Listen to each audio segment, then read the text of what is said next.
Hello, my name is Sophia. 4 years ago, my own mother betrayed me. She took the man I was supposed to marry. At my father's funeral, when grief should have bound us together, she looked me in the eye and said I wasn't strong enough to sit by his bed, that he never asked for me. She smiled while she erased me from my father's story. But what happens when the daughter you try to silence shows up with proof, a husband you never expected, and the truth you can't bury? Would you freeze too? The heat outside had the weight of a quilt fresh from a dryer, the kind that clings to your shoulders even after you've stepped into air conditioning. When I walked into the funeral home, the cold air met my skin with a practiced hush, like a librarian pressing a finger to her lips. Floral spray, polished wood, a faint trace of lemon cleaner. Houston knows how to make grief look respectable. The chapel lights were low. The music was the kind of piano melody you forget as soon as it ends, and the carpet softened footsteps until it sounded as though people floated instead of walked. Every condolence came in a subdued register, but the eyes were not quiet. They measured, they weighed, they compared who stood near whom, as if proximity itself were a confession. I stood in the aisle and saw my mother first. Drusilla had chosen black silk. Not matte, not somber, but the subtle sheen you notice even if you try not to.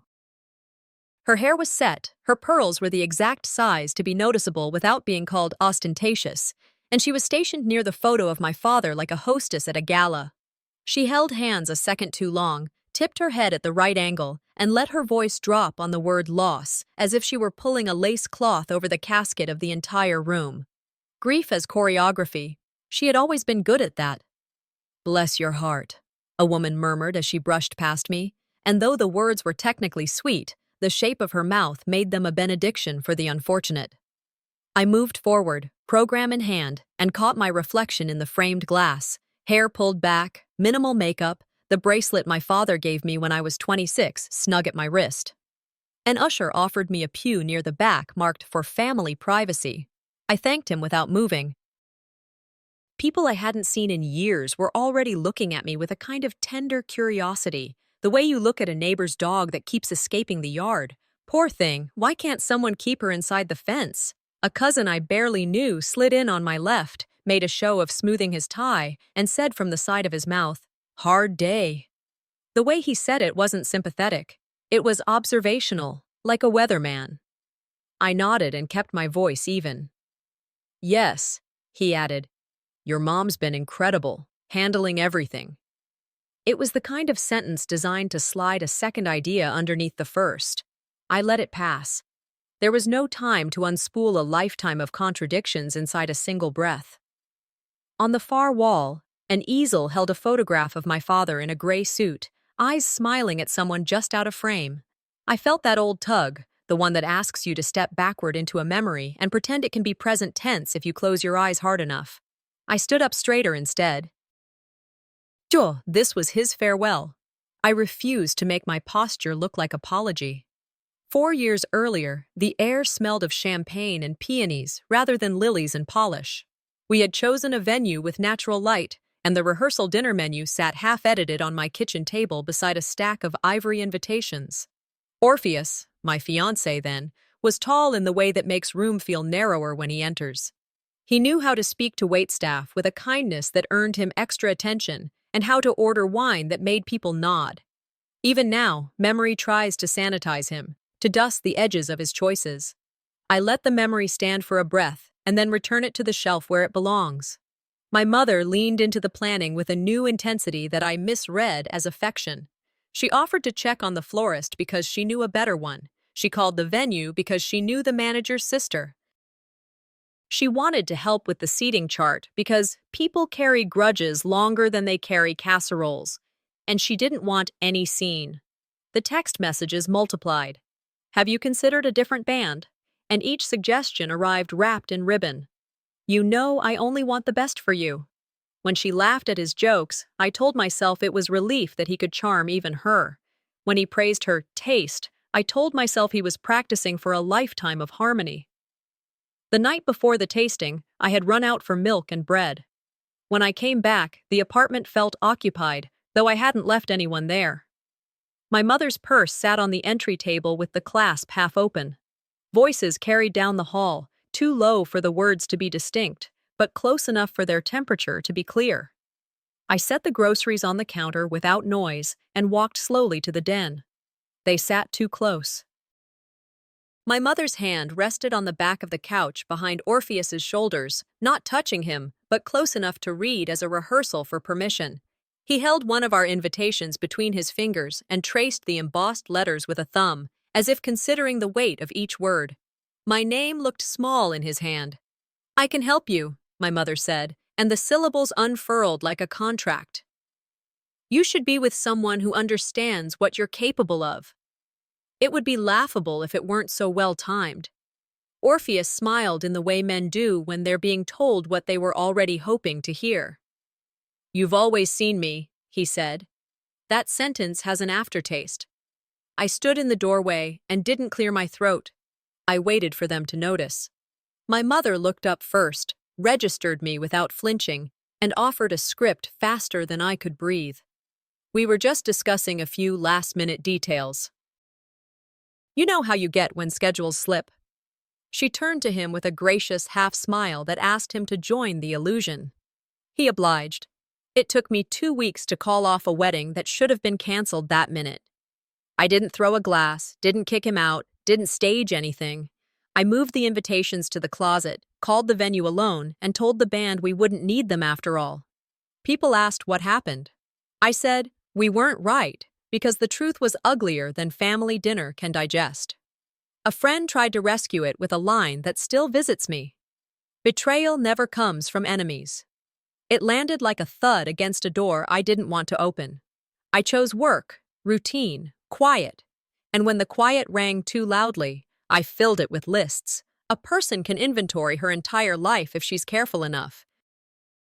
Back in the present, the chapel had grown denser with bodies and credentials, the sort of people who made the guest list because they had known my father's handshake. An older uncle I remembered mostly for his fondness for blue blazers and football scores leaned toward me in the aisle. He smelled faintly of aftershave and peppermints. "Your mom said your father didn't mention you at the end," he whispered, as if repeating a weather report. "He was drifting. He asked for everyone else, just not you." He lifted his brows in a way that signaled he believed he was being compassionate by telling me first. I felt my spine lengthen, as if the chair rail behind me had turned into a measuring stick. "She said that?" My voice stayed level. He nodded and couldn't hold my gaze, his eyes floating toward the floral arrangement at the front like he had been sent to deliver the message and didn't want to stay for the reply. "Well," he added, "people forget things at the end. It's not personal." The line had the tone of a truism offered to make sense of a mess, but it came with the slant of something rehearsed. My father and I had our differences, as any adult child and parent do. But he did not forget me. He let me choose the tile when he renovated the kitchen, because he said I noticed details he missed. He mailed me articles about teaching with sticky notes in the margin that read, "You've already said this better." He called on my birthday at 6 a.m. every year because, if I call first, nobody beats me to it. When he went into hospice, I stood outside an ICU door and watched procedures trump affection while access got defined by paper. I did not believe a man who remembered to buy my favorite cough drops when I was 30 could forget my name while he was dying. But the rumor worked not because it was true, but because saying it out loud in a room like this could turn hesitation into history.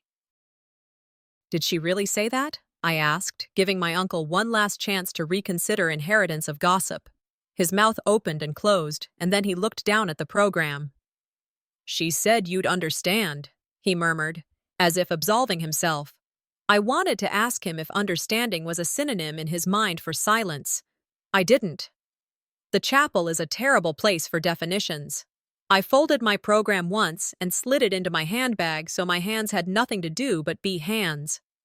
A murmur rose near the guest book, the way sound lifts at a restaurant when someone important walks in. My mother stood under the chandelier with 3 men in suits I did not recognize. She touched one man's forearm when she laughed, an elegant little tap, and tilted her head toward me so precisely I felt my outline traced from 50 feet away. Reputation in the room. People talk about it like weather, unavoidable and yet somehow personal. I caught my breath, only to box it neatly and set it on a shelf inside my ribs. If you let breath get away from you here, it runs beyond the property line and refuses to come back. I focused on small tasks, checking the time, noticing the way the light hit the brass plaque under the portrait, noting the usher's route from the back doors to the front. If I couldn't control perception, I would control my part in it. There's dignity in that. It wasn't enough that she took my fiancé, I thought, not as a complaint, but as a ledger entry. Now she wants to edit my father from me. It was an audacious instinct to try to colonize memory. But I understood the strategy. If you tell a room the same story 5 ways, the most convenient version sticks to the walls. The trick is to wait until the room is quiet enough that truth doesn't have to shout. The music shifted, something more recognizable and unhelpful, and then the chapel settled into that silence that reminds you the room is still a room, occupied by air and expectation. A woman in a navy dress brushed past and said, "So brave of you to come." I gave her a smile that said nothing. Courage can be a habit more than a performance. You show up where you have a right to be. You stand where you are not welcomed without making a scene to justify their discomfort. You hold your shape. From the hallway came the faintest staccato, heels on tile, click, click, click. The scent of my mother's perfume preceded her by half a second. White flowers with a cool finish, the fragrance she favored for evenings when the donor list mattered. My cousin shifted his weight, as if giving space to weather. Drusilla reached the end of the pew and paused long enough for the room to notice she had arrived, then rested her fingertips on the wood like she might test it for polish. "Sophia," she said, and let my name turn into something carefully warmed. "I want to speak with you." A few heads tilted. The pianist found a new refrain that sounded like patience. I lifted my chin. "I'm listening." She smiled with the upper half of her face and kept the lower half neutral, a trick learned from photographs. "There are details about the service I thought you'd appreciate. I made some adjustments." "Is that right?" I said. My tone stayed kind, a teacher's tone.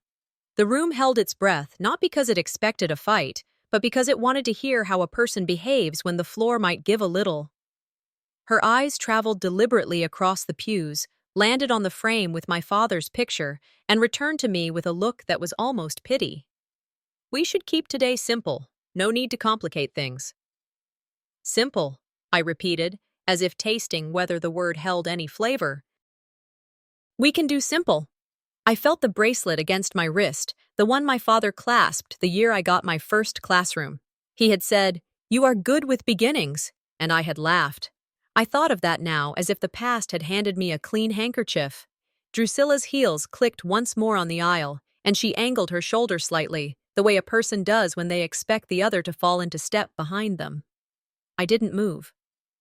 Her smile sharpened by a degree only people who have known her for decades could detect.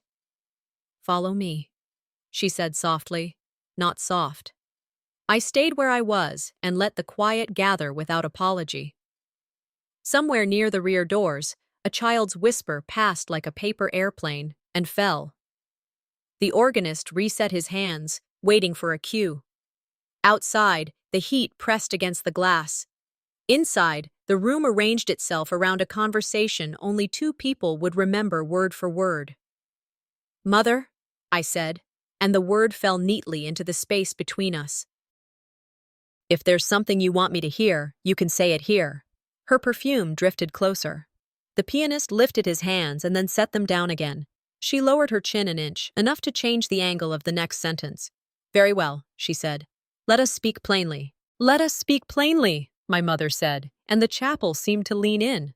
"I plan to," I answered, keeping my hands still against the program so the paper wouldn't show a tremor I refused to give it. I scanned the room once more, not because I'd changed my mind about staying, but because the map mattered. Who stood where? Who listened with their head tilted? Who pretended to pray while their ears did other work? Floral carpet with a pattern that looked like someone's idea of heaven. The framed photo of my father at the front with a brass plaque that made his name heavy in the light. The piano track looping through something meant to be soothing. People clustered by alliances. Board members with board members. The old neighborhood set orbiting the coffee urn. Business friends flanking the aisle like ushers of influence. Southern politeness floated over everything like a sheer scarf.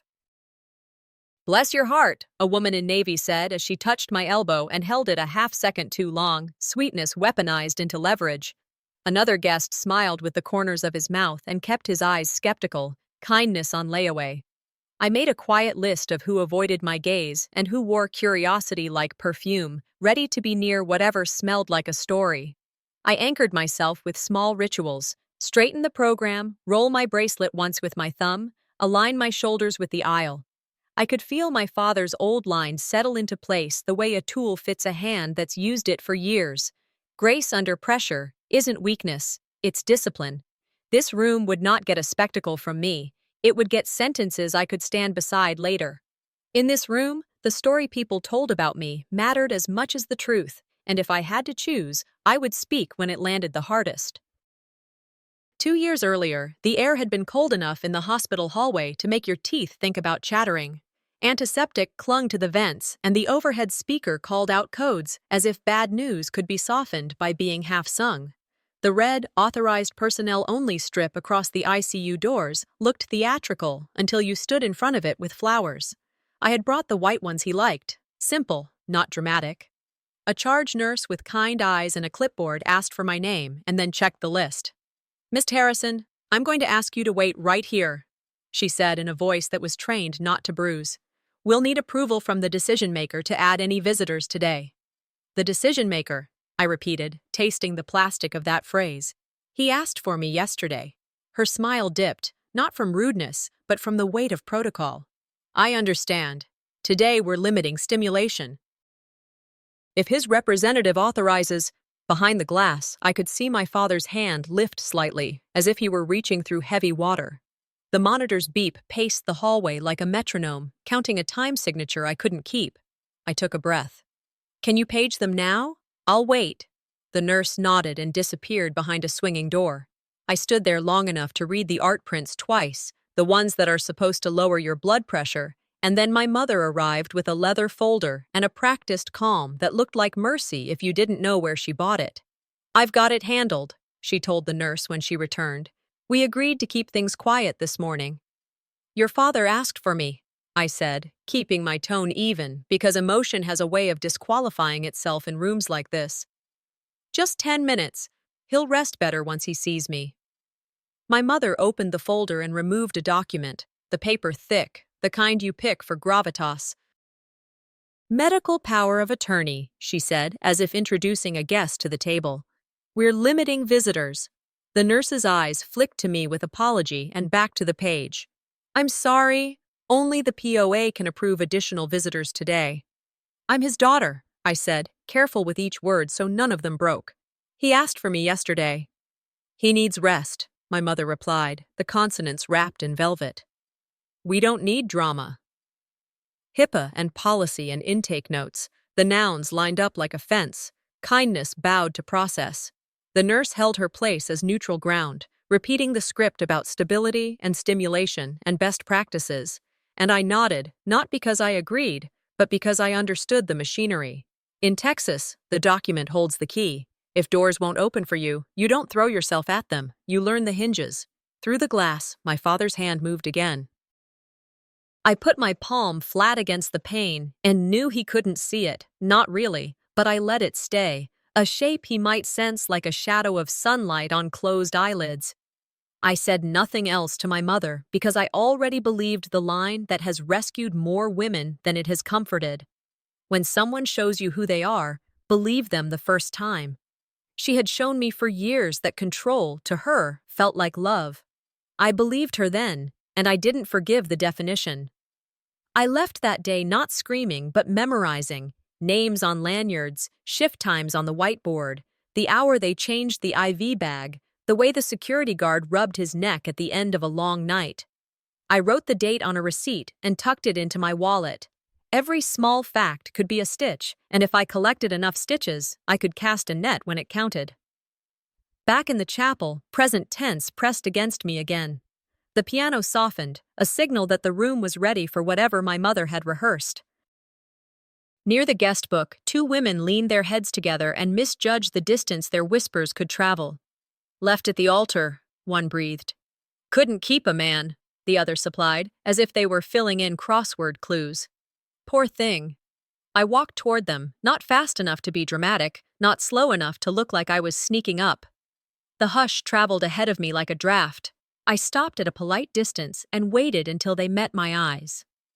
If you have a question about my life, I said in a tone I use with students when a rumor has mistaken itself for fact, ask me, not the air.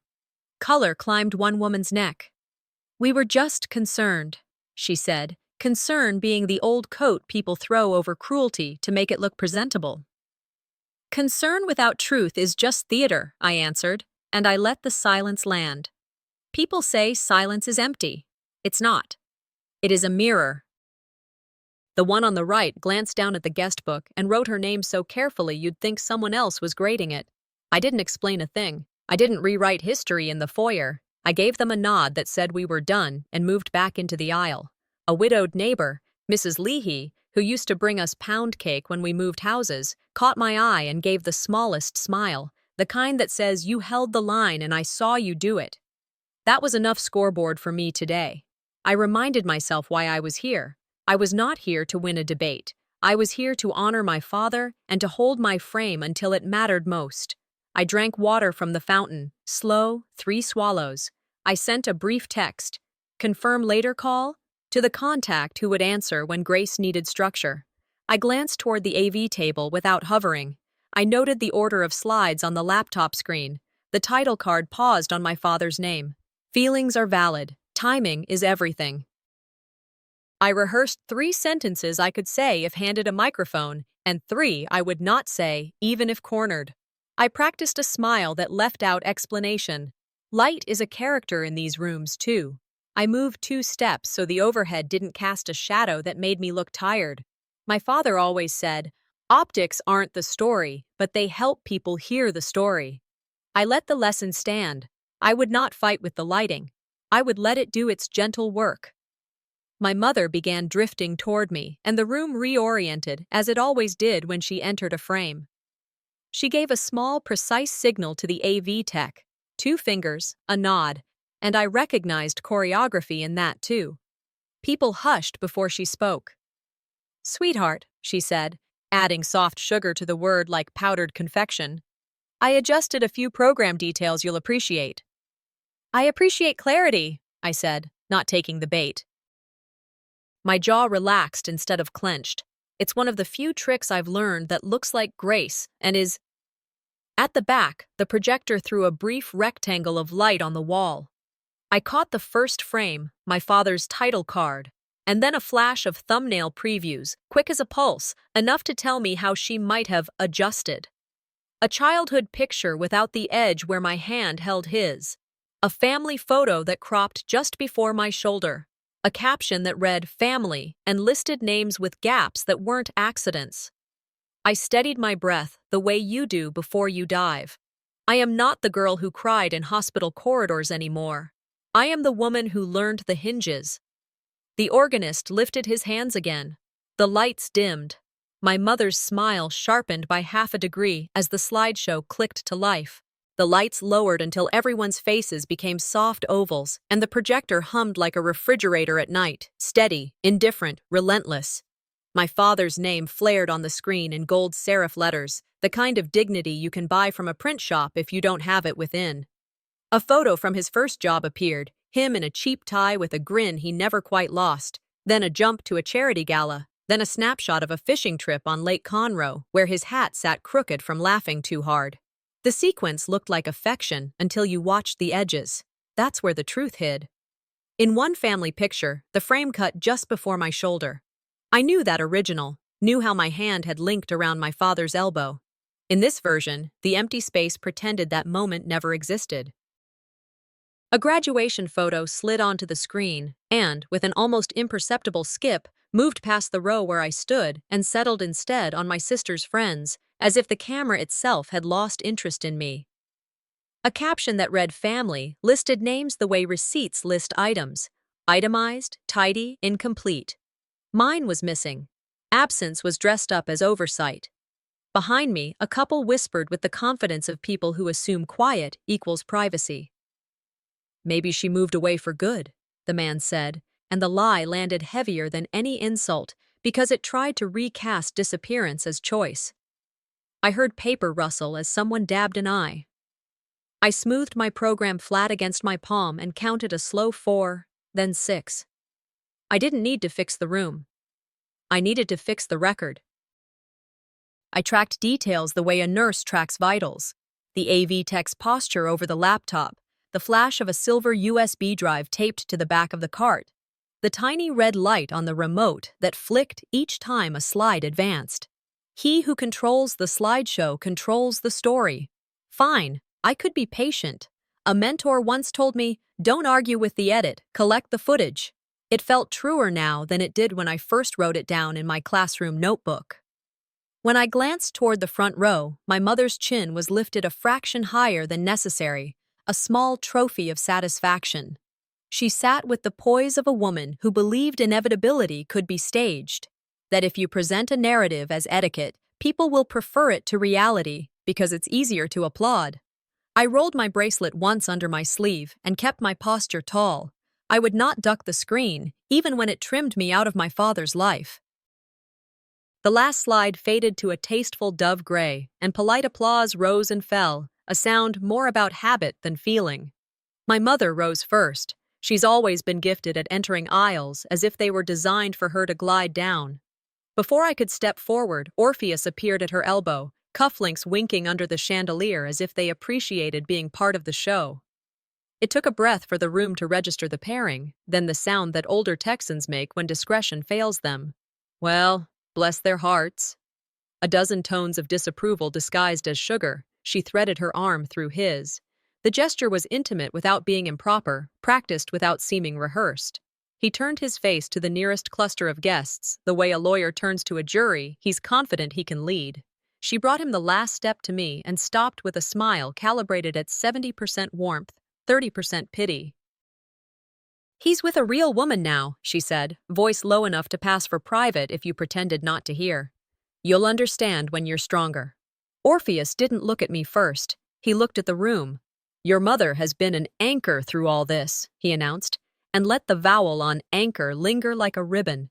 I kept my answer gentle, not because they deserved gentleness, but because I did.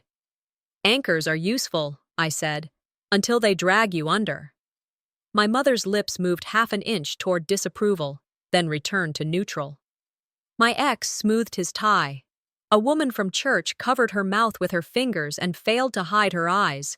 I offered no timeline, no recap, no confession.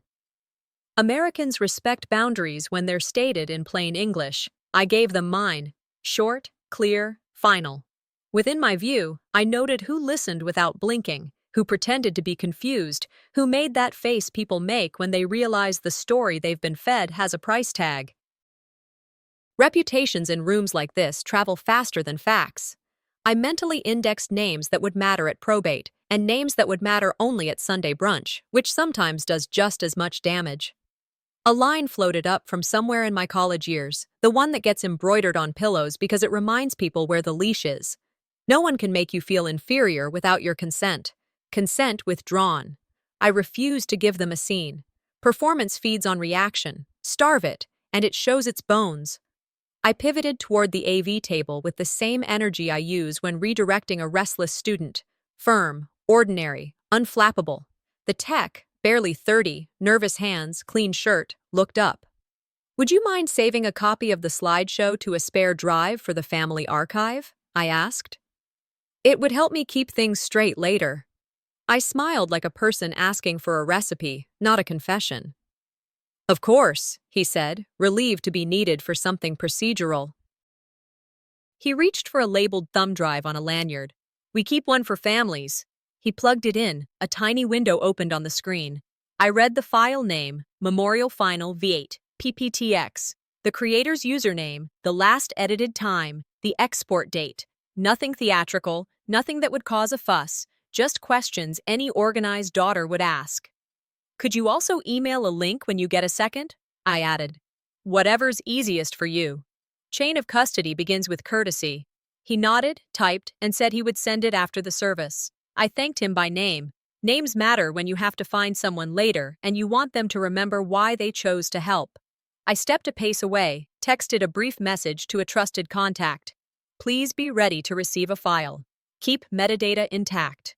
He replied with a single word. Ready. When I passed the lilies by the side window, I caught my reflection. My face looked steadier than it had in that hospital corridor. If doors won't open, learn the hinges. The thought didn't soothe me. It steadied me. That was better. I returned to the aisle without announcing victory and took my place facing forward. In rooms of polished cruelty, strategy is posture, not volume. Across the pews, my mother's eyes narrowed 1 degree, reading something she couldn't quite name. Orpheus leaned toward her with a whisper that had more teeth than breath. An usher approached wearing the careful smile employees learn at hospitality trainings. He held a tent card between his fingers like an invitation. "Ma'am," he said softly, "your mother asked that you take a seat she reserved, closer to the back, for privacy." The pause walked the line between instruction and apology.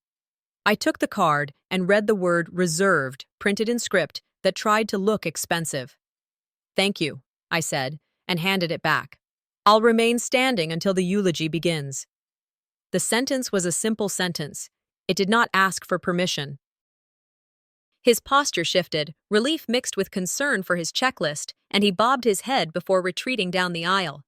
Control for my mother was best exercised by proxy. She didn't look at me. She didn't need to. She adjusted a cuff of her sleeve and spoke to a donor whose eyes kept sliding to my hands, as if checking whether they shook. They didn't. I considered the choice in front of me, stage an objection, or mark the insult for later use. I chose the latter. A scene would feed the story she wanted told. Unbalanced daughter cannot manage herself in public. A refusal without noise does something quieter and more inconvenient. It forces onlookers to fill the silence with their own conclusions. I nodded once, slow enough to be visible to the 2 board members watching, and remained where I was. Soft power is still power. On the far wall, a widower I recognized from the foundation office tilted his head toward me in a gesture that read as respectful acknowledgement. The social math, which had been stacked against me all morning, shifted a fraction. You take fractions when they're offered. They add up. The usher's radio crackled, 2 bursts of static and a quiet copy, and the hairline of the moment changed. I followed the direction of the sound and caught my mother signaling toward the floral display, just a brief point and a nod to the coordinator. Her smile stayed in place, but the edges sharpened.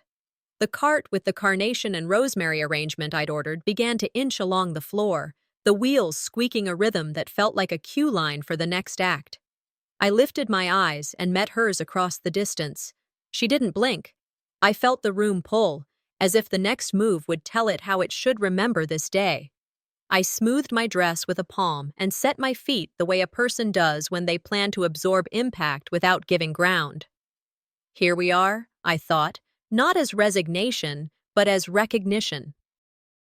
If she wanted to turn flowers into message, I would answer with one of my own. No raised voice, no theatrics, just placement and refusal and an unbroken line of spine. The cart rolled to the aisle. The coordinator glanced between us and waited for instruction, torn between invoice and intention. I didn't step forward, not yet. I watched the angle of my mother's wrist, the set of her mouth, the way the AV tech had begun to hover between his laptop and the remote, nervous energy hunting for the right allegiance. The room held itself mid-breath. Whatever came next would not be subtle. It would not need to be. The point of a message is sometimes to make sure everyone understands it at once. The usher came back carrying a tent card like it was delicate china. Reserved. Family privacy. It read in calligraphed script that tried to turn a demotion into decor. He gestured toward the back row, to a corner where the wall met the aisle and the air conditioner rattled. Your mother asked that we, make sure you have some space. Space, I thought, which in this room meant out of the frame. I let my eyes travel to the front pew. There was an empty section beside my father's portrait where a daughter would normally sit. My name wasn't on any card up there. The space had been kept clear, as if someone was saving it for a theory of family that didn't include me. In these rooms, my father used to say, Where you sit tells people who you are. He'd meant it as a gentle primer on civic life, school boards, town halls, but it applied here too. Back row privacy was quiet exile. I set the card back in the usher's hands, careful not to make him my opponent. "Thank you for looking out for me," I said. "I'll remain standing until the eulogy begins. I won't block the view." Relief touched his face. He nodded, grateful not to referee a conflict he hadn't asked for. I steadied my posture and felt that decision travel through the room like a low sound. She isn't going to perform. She's going to persist. Mrs. Leahy, the widowed neighbor who had been watching me as if checking a heartbeat, gave a small nod, the kind of approval that lives in the eyes, not the mouth. Two board members glanced from the front pew to me, measuring without speaking. Reputation is often tallied in silence. A squeak announced the next move. A staffer wheeled a large arrangement toward the dais. White carnations and sprigs of rosemary. Dad loved the simplicity of those. He said carnations are honest flowers that don't mind sharing a vase. The ribbon around the vase was the one I'd chosen at the florist, hunter green with a thin gold line on the edge, understated but certain. The staffer checked a placement chart and angled the cart toward the stage. "Please place that near the foyer," my mother told the coordinator before the cart reached the first tier. Her smile was the kind that would look kind on camera. "The front is full." I looked at the front. There was room. The lilies, tall as pride, left plenty of space. "Excuse me," I said to the staffer, keeping my tone even. "Those were ordered for the front by me, his daughter." The coordinator's eyes flicked between us, an involuntary tennis match. You could feel the Texas rule that governs moments like this. You follow the person who paid the invoice. Power often comes with a receipt. The cart hesitated, wheels squeaking their question. "Sweetheart," my mother said, turning her head just enough to let the pearls catch light. "The lilies up front are more formal. You understand how presentation works." Translation: your love belongs by the door, not by the memory. I let the room hear only what I wanted remembered. "I do understand," I said, voice level. "That's why I chose rosemary. For remembrance. Please leave them where he'll be remembered." The coordinator's fingers tightened on the cart handle, then loosened. She rolled the arrangement forward and lifted it onto the second tier, still within the camera's line. Not center stage, but not banished to the entrance either. A compromise born of courage measured in inches. I clocked the witnesses who saw me reclaim my place without raising my voice. Partial wins have a way of accumulating if you let them. I stepped closer to my mother, close enough that only we would hear the next lines. I didn't lower my voice to a whisper. I kept it at the volume you use when you don't intend to repeat yourself. "I'm here to honor Dad," I said. "I won't be moved to the back. I won't be erased from the service." Her smile didn't falter. She was trained for this. "Honey, you're making this difficult." "Clarity isn't difficulty," I answered. "A simple sentence can carry a great deal of weight if you let it stand without decoration." "People are watching," she reminded me, a blade wrapped in velvet. "Good," I said. "Let them watch me behave." I didn't let the line land with triumph. I let it land with calm. Control by optics loses its power when the target refuses to misbehave on cue. I added one more sentence, not as a threat, but as a breadcrumb for the record. Any program changes bearing Dad's name should reflect both daughters accurately. I didn't say please. I didn't say or else. Documentation is its own backbone. Body language mattered. I did not lean in. I did not point. My hands stayed at my sides, shoulders level, chin where it belonged. I remembered a training from years ago, something an HR director said while teaching us how to close a meeting that had gone sideways. Speak softly and carry a record. My mother blinked once, only a second. But I saw the calculation stutter. Performers are most frustrated when the audience refuses to supply the reaction they rehearsed against. I walked to the coordinator and asked for a printed program. "Thank you," I said, using her name. Courtesy opens more doors than volume. It also makes people more likely to answer their phone later. I checked the order of service and then flipped to the back where the photo credits and family were listed. My name was not there. I didn't challenge it in that moment. I wrote a note on the margin with the time and folded the program back to the first page. Small actions, big echoes. I took a photo of the front pew cards and the floral placements, one step back, time-stamped automatically by my phone. I emailed the images to myself with a subject line I could find fast. Front, seating, flowers, 10:14 a.m. Feelings are fuel, facts are levers. Today, I would collect both. A neutral family friend, the type whose word people treat like notarization, walked by. I sent a short text. Standing, front row open. Factual, not snide. Witnesses matter more than venting, and their memories need anchors. The funeral director approached the lectern with a voice he probably used at weddings and graduations too, the voice that asks rooms to change gears. Before we begin the eulogies, he said, we'll invite immediate family to share a few words. People turned first to my mother out of habit. She moved forward a step, and then, in a small pivot that translated as generous to those who wanted it to, gestured to me. Perhaps Sophia would like to speak first, she said, setting a stage inside a stage. Hand me the mic after the slideshow that cropped me, after the seat I declined at the back. Offer a trap that looks like an honor. I felt the room hold its breath, not because it wanted a brawl, but because it craved a narrative shift.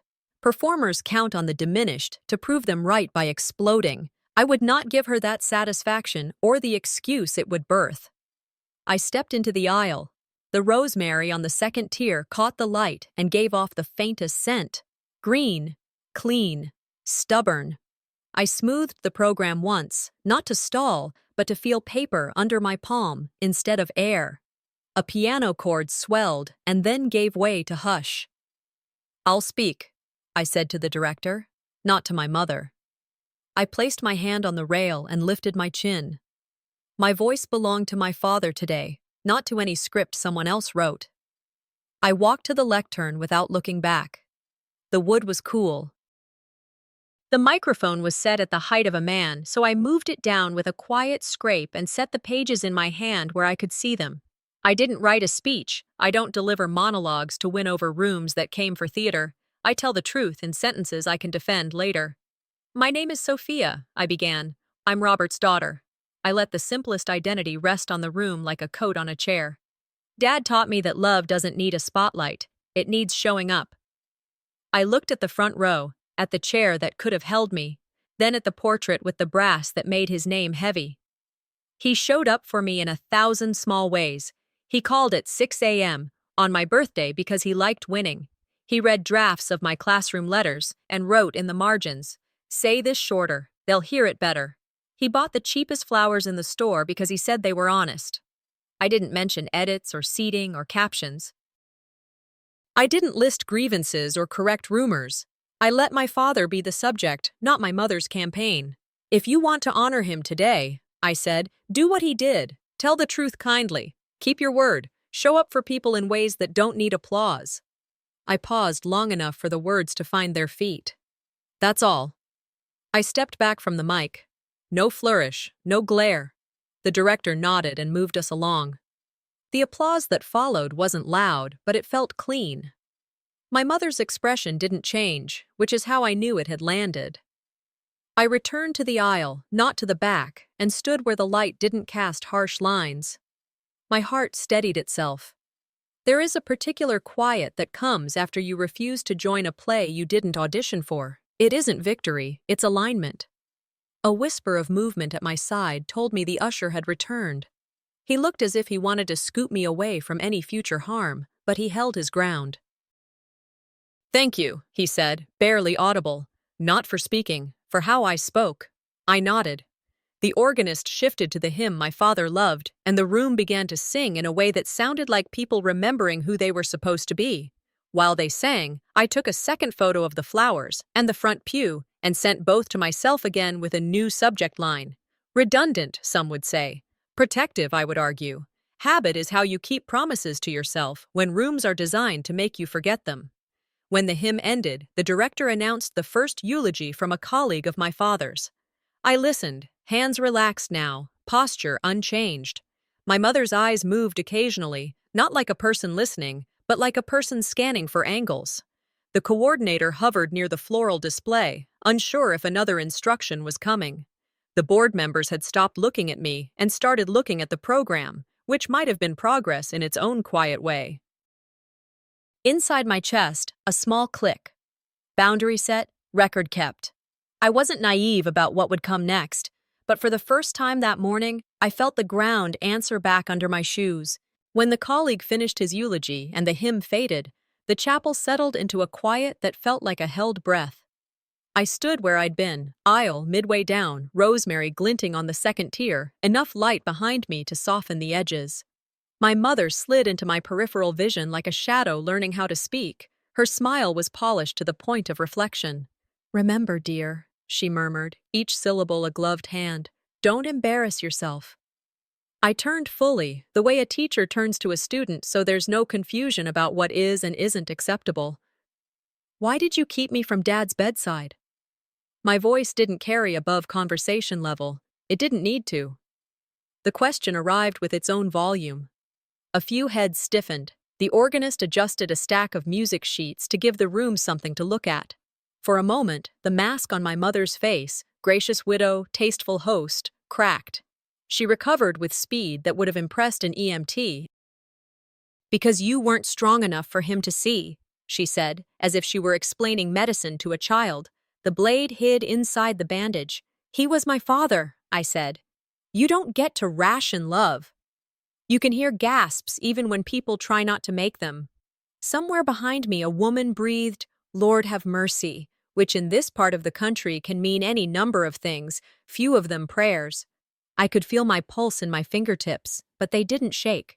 In America, confrontation isn't always yelling. Sometimes it's what you're willing to say without an exclamation point. "Sweetheart," my mother replied, the endearment forged from stainless steel. "People are watching." "Good," I said. "Let them see the truth." Orpheus chose then to be useful. He stepped into the scene with a courtroom tone, addressing the air so others could harvest his words later. "Your mother has carried your father's legacy with grace you can't imagine." I didn't take the bait. I let my eyes drift to the faint image still ghosting the screen, my cropped shoulder, a visual footnote to a life I'd actually lived. "The slideshow told its own story," I said, not bothering to argue with it. "People saw it." He opened his mouth to parse the word people and the word saw, because lawyers survive by rearranging furniture, but I didn't give him a room to redecorate. "Sunlight is the best disinfectant," I added, not to grandstand, just to remind the room that everything we were pretending not to notice had already been lit. My mother's lips thinned. "You always had a talent for making moments difficult." "Clarity isn't difficulty," I said again, a quiet echo of what I'd told her before. "It's a courtesy." I didn't stack evidence now. I didn't narrate ICU doors or programs that forgot my name. I held my frame and let witnesses do what witnesses do when they're allowed to think without being shoved. The cousin who'd avoided my gaze earlier now looked directly at me. One of my father's donors, Mr. Klein, who knew how to say no without raising his voice, shifted from my mother's orbit to neutral ground. It was small. It was enough. I stepped back from the lectern entirely and folded the funeral program once and then again, the way you fold paper when you're not planning to read from it. Silence arrived as if called, and I welcomed it to sit beside me. The thing about silence, real silence, not sulking, is that it doesn't flatter anyone. It turns into a mirror and holds still. The room tried to fill it. Two men checked their watches in unison and then pretended they hadn't. A woman near the guest book touched her pearls and discovered there was nothing to polish. My mother waited for me to rush into the gap with apologies or explanations. I offered none. I stood and let the quiet put a frame around her earlier lines so people could read them twice. It doesn't take long for the absence of noise to start doing arithmetic. In that hush, the widowed neighbor who'd watched me like a nurse with a pulse count leaned toward her friend and said in a voice audible enough to qualify as honest, "She's braver than I thought." Another added, "She doesn't need to explain." The tide didn't roar. It shifted. Subtle, sure, but a change in current can move ships. No one teaches you how to hold your ground in a church without being rude. You learn it by practicing when it doesn't matter so much. In school meetings and break rooms, at potlucks where someone tries to assign you to the folding table by the ice chest instead of the head table where decisions get made. My father used to call it standing straight without leaning forward. I stood straight. I didn't chase. I didn't retreat. My mother, finding nothing to play against, leaned toward my ear with the intimacy of a whisper she intended to sting. "You're making yourself look small." "I'm not the one shrinking," I said, eyes forward. I could feel her anger bristle like static around a wool sweater, but it had nowhere to arc. Guests glanced toward her, waiting for the flourish that usually followed such cues. When it didn't come, the absence did its own work. Overreaching needs an opposing force to look justified. Without it, it just looks like reach. I drew a line of ink on the edge of my program, the way I do when I'm keeping a note I don't want to speak out loud. "Control by silence is still control," I wrote. The sentence wasn't about her. It was about me. What I was choosing. What I would keep choosing, even when I wanted the satisfaction of an argument I could win and regret later. The funeral director, uneasy with a tension he hadn't rehearsed for, cleared his throat and named the next speaker. My mother stepped toward the lectern because she doesn't let proceedings move without her signature on them. Her eyes flashed toward me with a message we both could translate: not over. I folded the program neatly and set it on the pew rail, letting the rosemary stay in my periphery like a metronome for my temper. A woman in navy whispered, "Bless her heart," about me this time. Not pity, something warmer. A man in a gray suit adjusted his tie and stopped halfway, as if he'd just realized it didn't matter. The room hadn't become mine, but it wasn't hers alone anymore either. When a stage loses its monopoly, the sound changes. My mother began with composure that would have photographed well. "Robert believed in community," she said, and the room nodded because the sentence was true. She talked about volunteer hours, about the foundation's early scholarships, about the way he liked to celebrate small wins with stoplight roses from the grocery store. She knew which details to borrow, she always has. Then she pivoted to family, her voice finding that register that lays down a rug so the next step looks less like a footfall and more like floating. "We are all here today because we loved him," she said, eyes sweeping the rows, "and because he loved us." A pause to let the phrase locate the audience's better self. Even in difficult seasons. Difficult seasons is a phrase designed to take the bones out of suffering so it can sit at the table without making anyone uncomfortable. I didn't fight the wording. The room heard it. The room also remembered the slideshow's missing names. People are better at arithmetic than leaders give them credit for. Orpheus chose his mark again, speaking not to me but to an observer 2 rows back, Mr. Klein. "Your support has meant the world to the family," he said, laying gratitude over the room like a tablecloth. "We'll honor Robert's standards moving forward." Mr. Klein didn't answer, which told me more than a reply would have. His silence wasn't my kind of silence. It was a businessman's. He stared at the program as if weighing the cost of ink. I kept my eyes on the portrait, reminding myself of the rule I'd set before I walked in. I was here to honor my father, not to fix my mother. The 2 tasks are mutually exclusive. If you try to do both at once, you do neither well.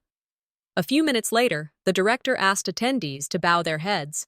Prayer moved through the room like wind across tall grass, visible more than audible. I lowered my head and kept my eyes open. The rosemary's scent reached me, clean, stubborn, and I let it be my anchor. My father would have liked the stubborn part. He always said persistence is just patience dressed in action. When the prayer ended, people shifted and coughed and found new positions for their hands. The director gestured to the next speaker, a former business partner whose stories ran long but landed kindly. As he spoke, I watched my mother calculate angles like a chess clock ticking in her pocket. She glanced at me, then at the AV table, then at the floral tier. I could almost hear her thinking, new stage, new move. I braced, not for a public explosion, she wasn't amateur, but for the soft strike, the kind that slides under doors and calls itself decorum. A message to the coordinator, a word to the usher, a glance that says, "We do not need a scene, but we do need a script. I adjusted my stance a fraction so my back brushed the pew rail. The wood steadied me. It did not box me in. A young mother in the row ahead of me turned slightly. "Your words were good," she said, searching for something decent to put in the space between us. "Thank you," I answered. He taught me to keep them short. We shared a brief smile that didn't require an alliance. Then I looked forward again. It felt different now, air-wise, weight-wise. Sympathy had replaced pity in some faces. Curiosity had softened in others. You can't measure those changes with a ruler, but you can feel them the way you feel summer turning when the sun starts setting earlier and you have to switch on your porch light before dinner. I held that shift lightly, the way you hold a borrowed glass. It isn't yours to keep. It's yours to use well while it's in your hand. My mother finished her remarks and returned to the first pew. She did not look at me. She did not need to. The promise in her earlier glance had not been forgotten. I drew another small line on the program's margin, a habit I'd fall back on when the urge to speak rose for the wrong reasons. I wrote one word, later. The director cleared his throat again. "We'll proceed," he said, and I knew, because I know my mother's calendar of moves, that proceed did not mean peace. It meant next. She would find another angle, a door I hadn't seen yet, a way to reach for control that didn't require applause. I sat taller, folded the program carefully, and kept the rosemary within sight as if it were a compass needle. The room's temperature hadn't changed, but the climate had. I felt it in the way a few elders tipped their chins, in the way 2 board members whispered and then stopped, in the way Orpheus checked his phone and put it away when no text arrived to rescue him. I didn't know what form my mother's next move would take, paper, whisper, placement, suggestion, but I knew what mine would be. I would answer with the same tools I'd been gathering since the first hinge refused to turn. Clarity, record, restraint. It wasn't passive, it was surgical. And surgery requires a steady hand. When the next hymn ended, the chapel settled into a low hum that sounded like people remembering to breathe. I stepped away from the lectern and back to my place in the aisle, keeping the rosemary within sight and the front pew within reason. The clusters had shifted. The board pair who'd been glued to my mother now stood a little apart. A neighbor drifted to the coffee table and stayed there. 2 of Dad's golf friends traded a look and then looked away. Funerals are social ecosystems. Who stands with whom tells you as much as any speech. I kept my shoulders squared and angling toward open space so no one could corner me between pew and wall. Ready, not defensive. A foundation board member offered me a thin smile that wasn't intimacy so much as acknowledgement. I returned a nod without adding commentary. Trust, but verify, I reminded myself. The old line that plays better in a courthouse than in a chapel. Today wasn't about vindictiveness. Today was about verification. Micro moves only. Observe, document, conserve energy. The big moves would have their own hour. "Ms. Sophia," a voice said, careful and soft. She wore a dark navy suit and practical flats, a small badge clipped low so it didn't catch the light. "I'm Nixon," she said, glancing down the aisle to be sure we had a little privacy. "I cared for your father his last week." "Thank you for coming," I said, keeping my tone human and not hungry. You learn quickly which tone opens doors. She kept her voice low, shepherding every word like it had a job. "He asked for you more than once. I paged the decision-maker to approve extra time." She didn't say my mother's name. She didn't have to. Authorization never came through. "I'm sorry." It wasn't gossip. It wasn't pity. It was a humane truth delivered in plain English. I felt the old ache push against my ribs and then take a step back so my head could work. "Do you remember roughly when?" I asked. "Windows, not specifics." "A day, a time of day, whether you were coming on or off shift." "Tuesday," she said. "Early afternoon and again at evening med pass. I paged twice. I documented both." She added, "Charge nurse on duty was Alvarez. The page system logs requests automatically." "Thank you," I said. "That helps me place it. I didn't ask for anything protected. I didn't ask to see a chart. I kept to what a witness can say without handing me the moon."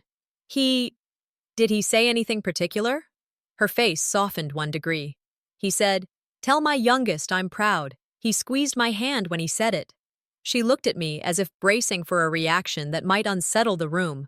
I let my breath move and my eyes stay clear. "That means more than you know," I said. It meant everything, and it also meant evidence. The kind of evidence that seems small until you put it next to a rumor and watch which one floats.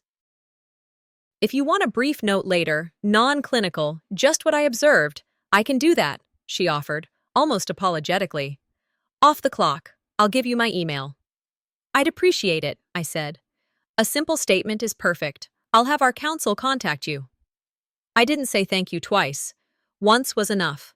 Desperation smells like pressure. Pressure makes good people back away. She scribbled a personal email on the inside corner of a service program and tucked it into my hand, then squeezed my fingers once. "I liked your words," she added, and then stepped into the stream of mourners so neatly she barely disturbed the current. I moved 3 paces toward the side aisle, out of traffic and into line of sight of the AV cart. Time-stamped notes went into my phone. Nixon, Tuesday, early afternoon and evening, paged twice. Alvarez, "Tell my youngest I'm proud." I attached a quick selfie, me by the side window, portrait behind my shoulder, to anchor the entry in place and time. I sent one line to my legal contact: "Hospice witness willing to sign limited statement. Will coordinate post-service. If it isn't written, it didn't happen." It's more than a saying, it's how the world keeps itself honest. I didn't approach staff. I didn't hover by the door. I let my radius be calm so truth could come to me without feeling trapped. Across the room, Orpheus scanned the chapel like a hawk looking for field mice, trying to read the flow of attention. I gave him nothing but the back of my shoulder and the shape of a woman with other things to do. I drank water from the fountain and felt my pulse slow from a thrum to a count. Don't feed the performance, I told myself. Let records, not rage, do the talking. "Ms. Harrison?" an older voice said, kindly rough around the edges.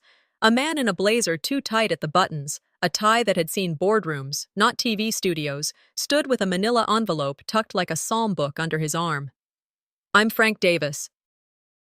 I managed your father's books for years, controller at the company until I retired. Your father trusted me." He swallowed, the way men do when they want to prove something without overplaying it. "I think you should see this." He slid the envelope into my hands and glanced toward the aisle, not nervous, so much as aware. Inside were printouts, email chains, subject lines with dates and CCs, outlines of attachments sent to private addresses.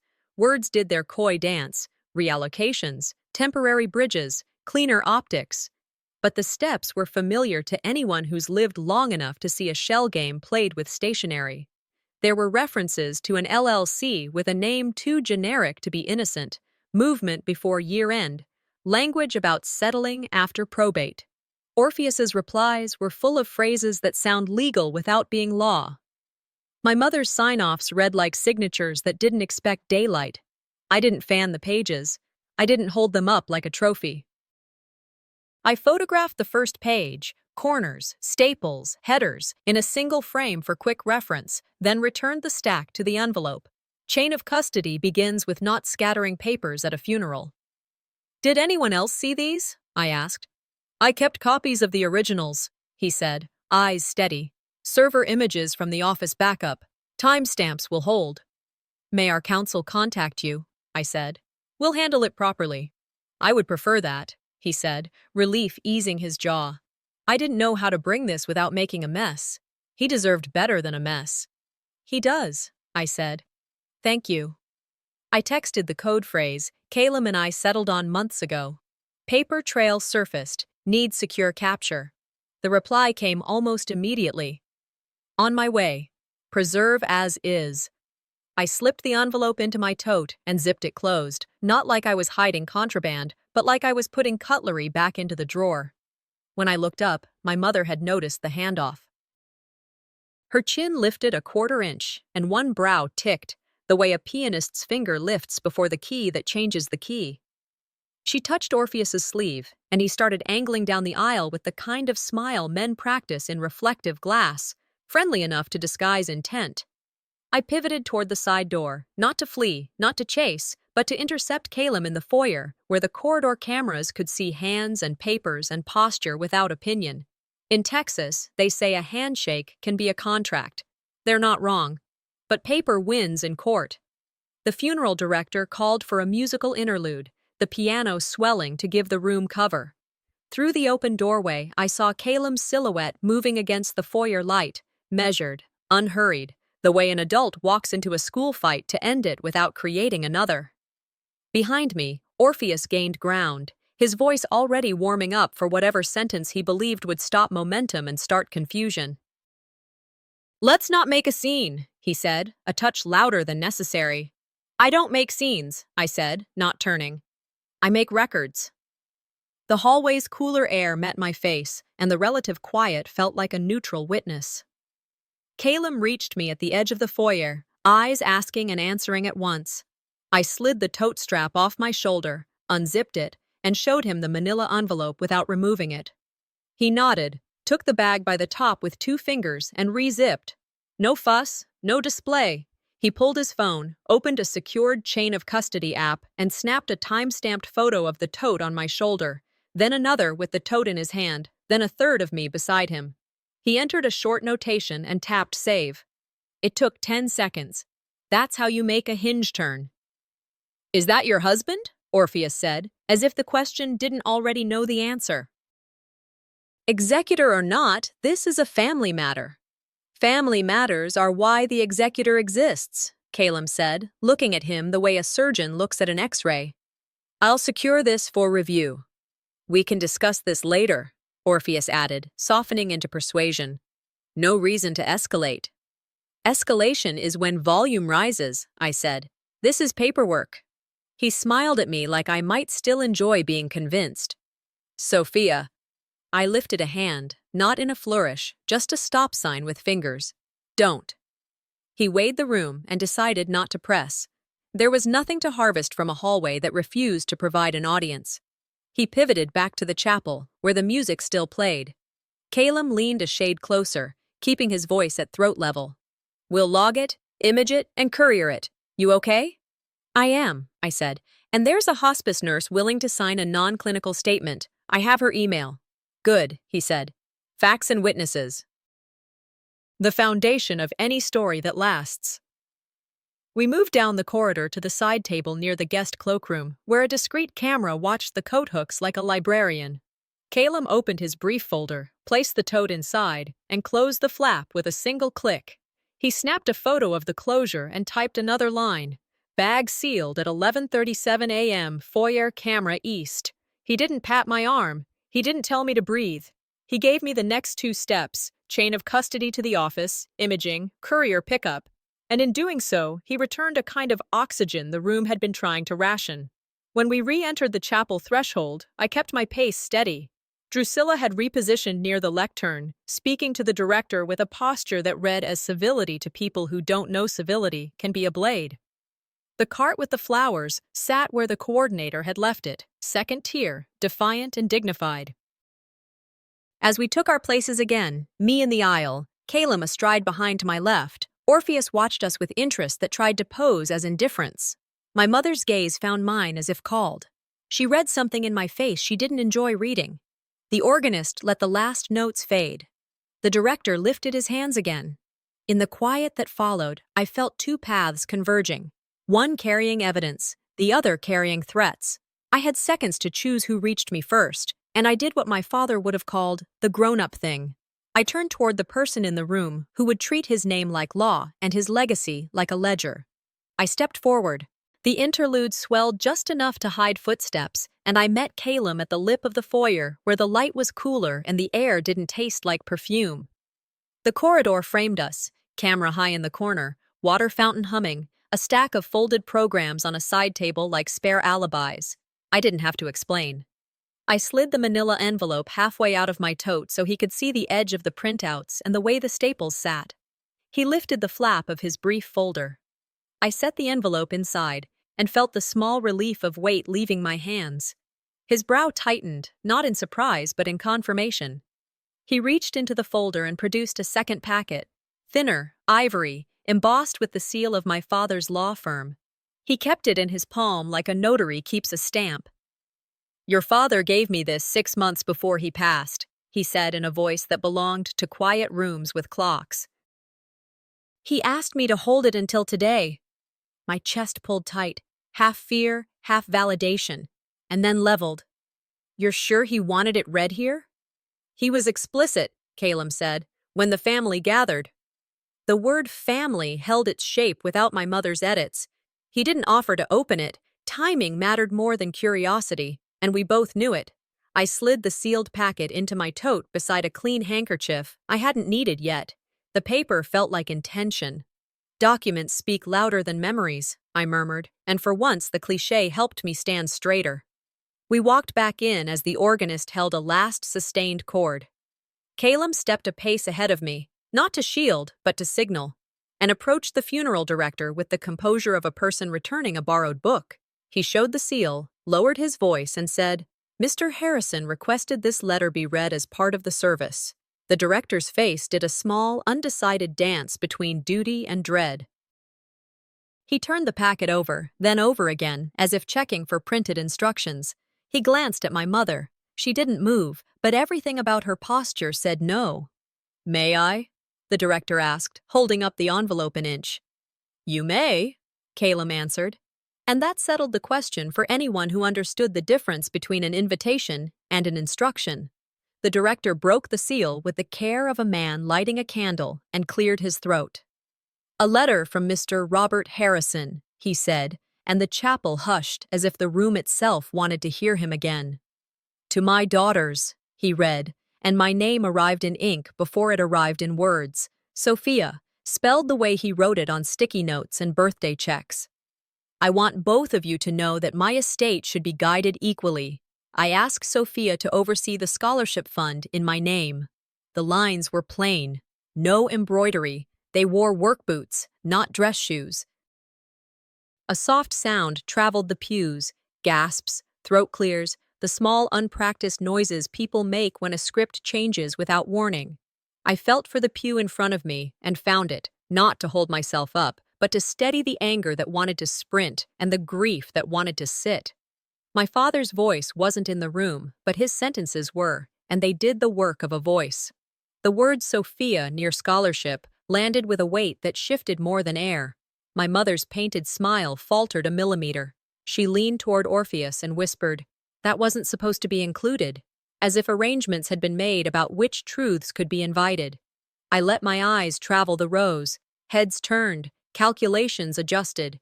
Witnesses matter. Legacy matters. I remembered the line Dad had said while sorting files one winter. "The truth always has a paper trail." I'd thought then he meant receipts. Today, I understood he meant this too. Letters, seals, timing. Why he'd chosen to let it be read here, not mailed later. He'd known where narratives breed. My resolve didn't harden. It settled. Trust is not a fire you stoke with fury. It's a beam you brace with bolts. Recovering with speed, my mother pivoted toward the nearest board member and lowered her voice enough to make eavesdropping sport.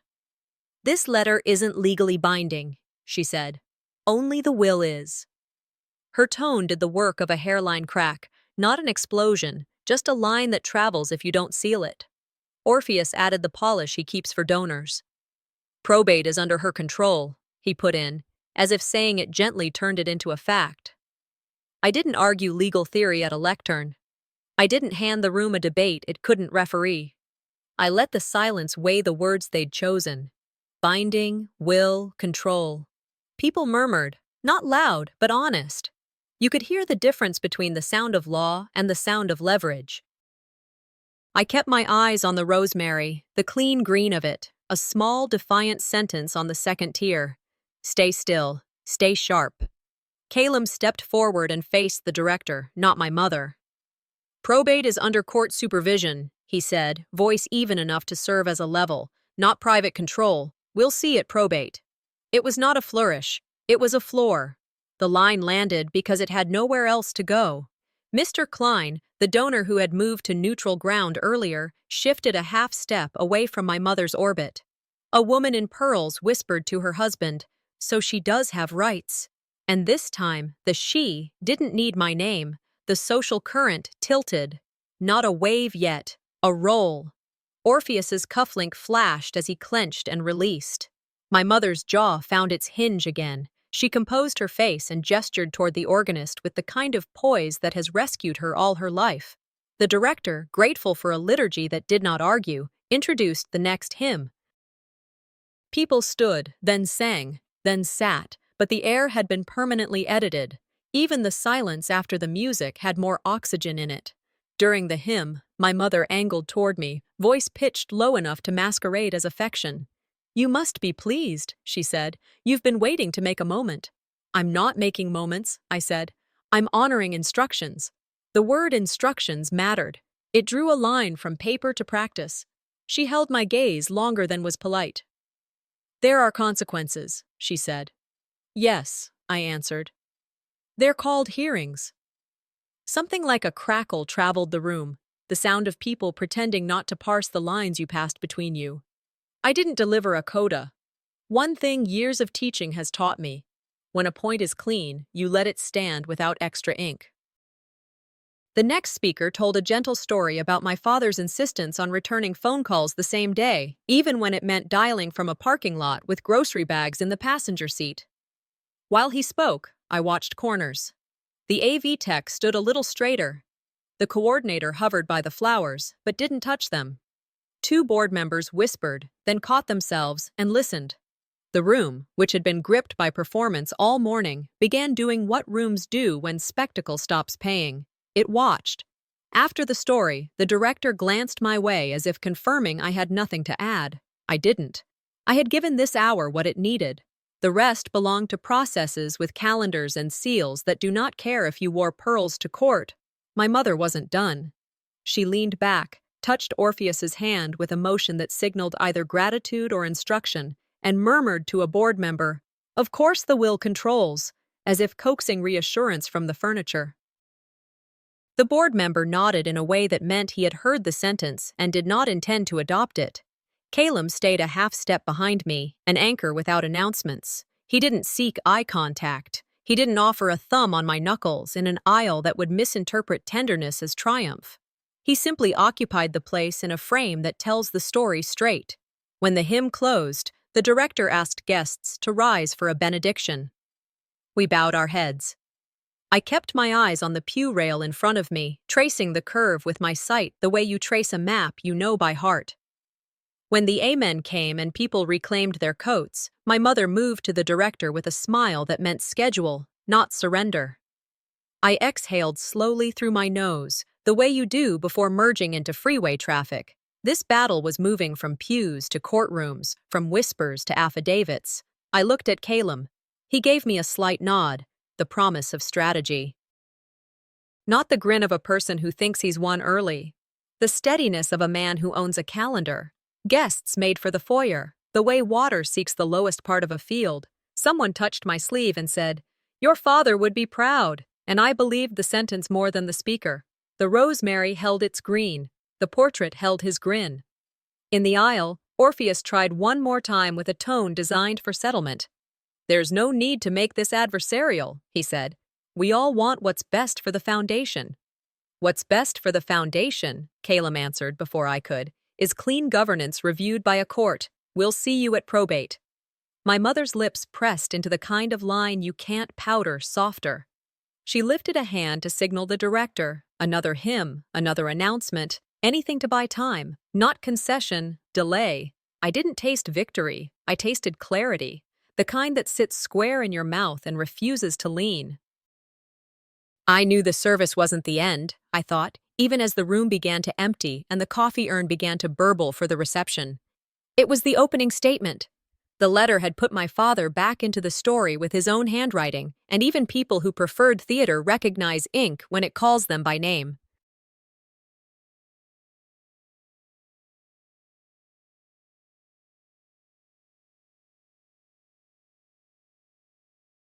Orpheus started for me through the aisle just as Calum stepped in from the foyer, two currents pushing toward the same shore. I didn't retreat. I walked deliberately, no apology in my pace, no rush that would read as guilt. and met Calum halfway beneath the side sconce where the security camera watched without opinion. Orpheus raised the smile he uses on juries, a blend of charm and inevitability. "Sophia," he said, palming his tie, "let's not make a scene." "I don't make scenes," I answered, level. "I make records." A widow paused mid-hymn hum. Two board members looked up from their programs as if someone had coughed the truth into their row. The AV tech lowered the volume a notch, a small courtesy to whatever was about to land. I touched the toad at my side, a reminder that paper outranks performance, and breathed on a slow 4 in, 6 out. Calum's glance asked a silent question. "Ready?" I nodded once. "Public, not petty. Truth is better when it doesn't need italics." I turned to my mother so the whole room could hear me without forcing anyone to lean. "Mother," I said, warm enough to carry, "have you met my husband?" Chairs creaked. Someone whispered, "Her husband?" Like the words were a new instrument joining the orchestra. Calum stepped to my side and offered a business card to the nearest elder first, Southern manners always, before facing the cluster that mattered. "Calum Hart," he said, plain as a plumb line. "Forensic accountant and court-appointed executor to Mr. Robert Harrison's estate." It took exactly one heartbeat for the lighting to change. Not the bulbs, the faces. My mother's smile blanked, then reassembled a fraction too slow. Orpheus's jaw flexed, the way a man braces for a door to swing his way and finds it latched. I watched the recognition ripple forward, executor and spouse. The combination was not dramatic, it was definitive. "Executor?" my mother said, voice thin enough to slice paper. "Since when?" "Your late husband engaged me 6 months ago," Calum replied. "The court confirmed the appointment last week." "That's when I said, 'I do,'" I added, "even to integrity first." A soft gasp rolled along the front pew, the kind of sound respectable rooms make when a fact they didn't pencil in arrives in ink. A donor murmured, "Well, that changes things." Another voice, a little delighted and a little relieved. "So she's Mrs. Hart." I kept my posture open, hands loose at my sides, the opposite of combative, so the room could judge without me telling it how. "Don't raise your voice, improve your facts." Today, the fact was the man at my side. It landed harder than any speech I could have prepared. Calum did not pivot to my mother.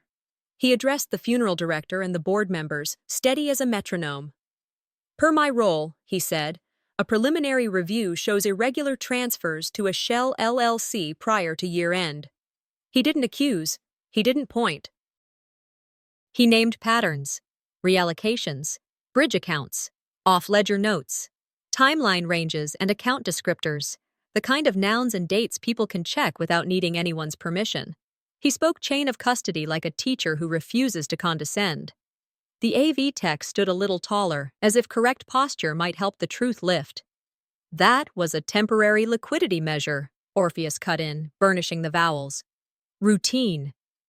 "Then we'll welcome the supporting documents," Calum said. The room shifted as if someone had opened a window.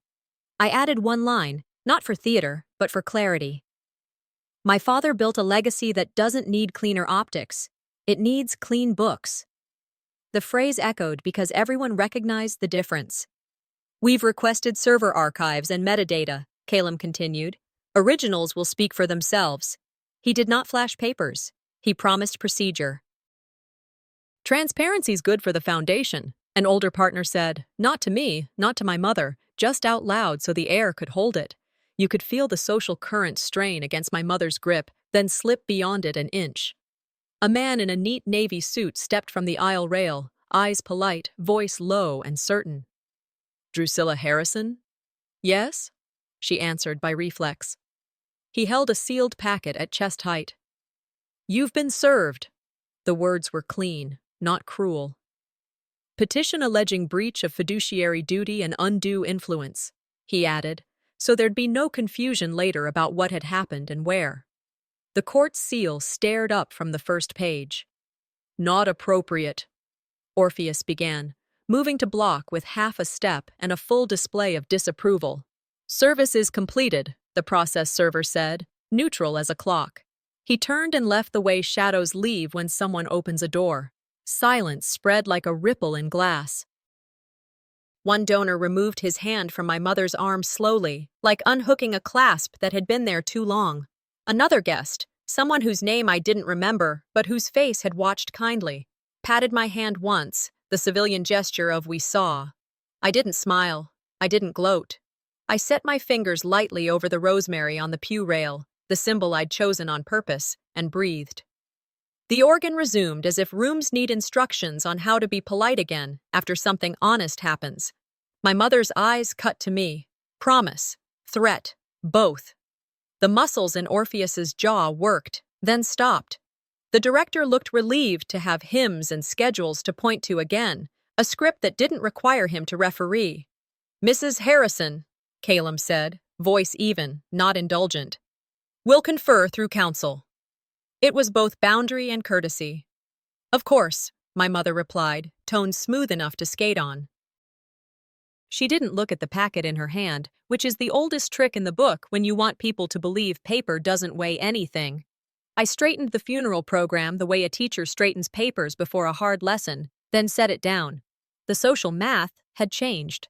Not a landslide, not yet, but numbers shift before anyone writes them down. Two board members who'd acted like furniture began to look like men with calendars.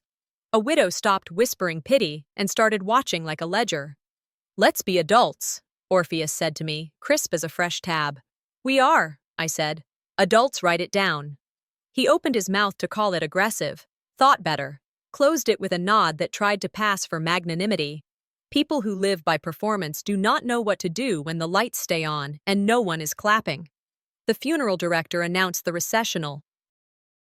People stood, sat, stood again, the choreography of ceremony offering cover to those who needed to repair their faces. My mother angled toward a donor, curated composure in place, and murmured something about misunderstandings, the word people use when facts are inconvenient. The donor's eyes slid to the packet in her hand and back. He did not answer. I turned slightly so I could see both the aisle and the foyer. Calum moved with me, a step to my left, not blocking, anchoring. "Courier in 20, he said softly. "Imaging at the office. We'll keep the originals under seal." "Good," I said. "The hospice nurse, Nixon, will give a non-clinical statement." "Perfect," he replied. "Witnesses plus records. Sunlight." The organ paused, the room stilled, and for a moment I heard my father laughing somewhere in the back of my head at a joke he used whenever budgets came up. "If you can't show it, you shouldn't spend it." It landed with a cleaner sound now. A man in a gray suit approached my mother and spoke quietly. I couldn't hear the words, but I recognized the look of someone canceling a handshake. My mother lifted her chin by a degree and turned to another cluster. Proximity has gravity. Hers had begun to wobble. "Mrs. Hart," someone said behind me, testing the name like a doorbell. I turned to find a woman from the Foundation's scholarship committee. "Will you be involved with the student program?" The question wasn't small talk. It was a pivot, away from theater, toward function. "I will," I said. "We'll keep the mission simple. Opportunity with accountability." It was the line I'd written in my notebook the night Dad's letter came to my kitchen table. Saying it felt like putting a box where it belonged on a shelf. "Good," she said. "That sounds like Robert." She pushed her glasses up and moved on, already thinking about next year's calendar instead of today's drama. I let that be my reward. As we poured into the foyer, the air was cooler, the talk quieter, the coffee bitter in paper cups that make everyone equal. The process server was gone. The packet still sat in my mother's hand, like an object without a category. Orpheus leaned in to murmur something about press statements, but she was already scanning for a camera that would treat her side of the story with sympathy. There wasn't one. Only the corridor lens in the corner, which records without adjectives. A junior board member hovered near me as if considering a confession. "There'll be a closed door after," he muttered, cheeks coloring. "They want to regroup." "Through counsel," I said. He nodded, grateful for a rule he could quote later. "Ready?" Calum asked under his breath. "Ready," I said. Performance is done. Process begins. We moved toward the side exit where sunlight made rectangles on the floor. My mother watched us go, eyes cool, mouth set. She would strike again, just not with flowers or seating cards, not with edits you can unspool in a room like this. She would try paper of her own, whispers with letterheads, favors called in across town. That was fine. Paper can fight paper. The difference is whether it survives light. I paused at the door and looked back at the portrait one more time. My father, with his crooked hat, grinning at a punchline he would have told badly on purpose because he liked laughing more than landing a joke. I put my hand over the rosemary and then let it fall to my side. "Let's go," I said to Caleb. "We have work." The organ climbed back to a safe volume, the kind that gives people cover to pretend they were studying the flowers instead of watching each other. You could feel the recalculation moving through the chapel like a draft. Chairs scraped, coughs blossomed and died, necks turned not quite toward me and not quite away from my mother. Texas politeness slid over raw shock like a linen cloth over a chipped table. The funeral director exchanged a look with the AV tech, and the slideshow remote disappeared from the lectern as neatly as a rabbit in a hat. Stagecraft ceded to procedure without anyone announcing it. I noted the micro-movements that matter in rooms like this. The man who had been glued to my mother's side took a polite step to check on the coffee. The woman who'd hovered neutral positioned herself near the aisle where she could walk either way. Two donors who had peered at me with pity now gave me the smallest dip of the head. Not friendship, recognition. Reputation is compound interest. It grows faster in public than in private. I held posture, breathed evenly, and resisted the very human urge to enjoy it out loud. Facts over volume, process over performance. I anchored myself with a ritual that doesn't look like ritual at all.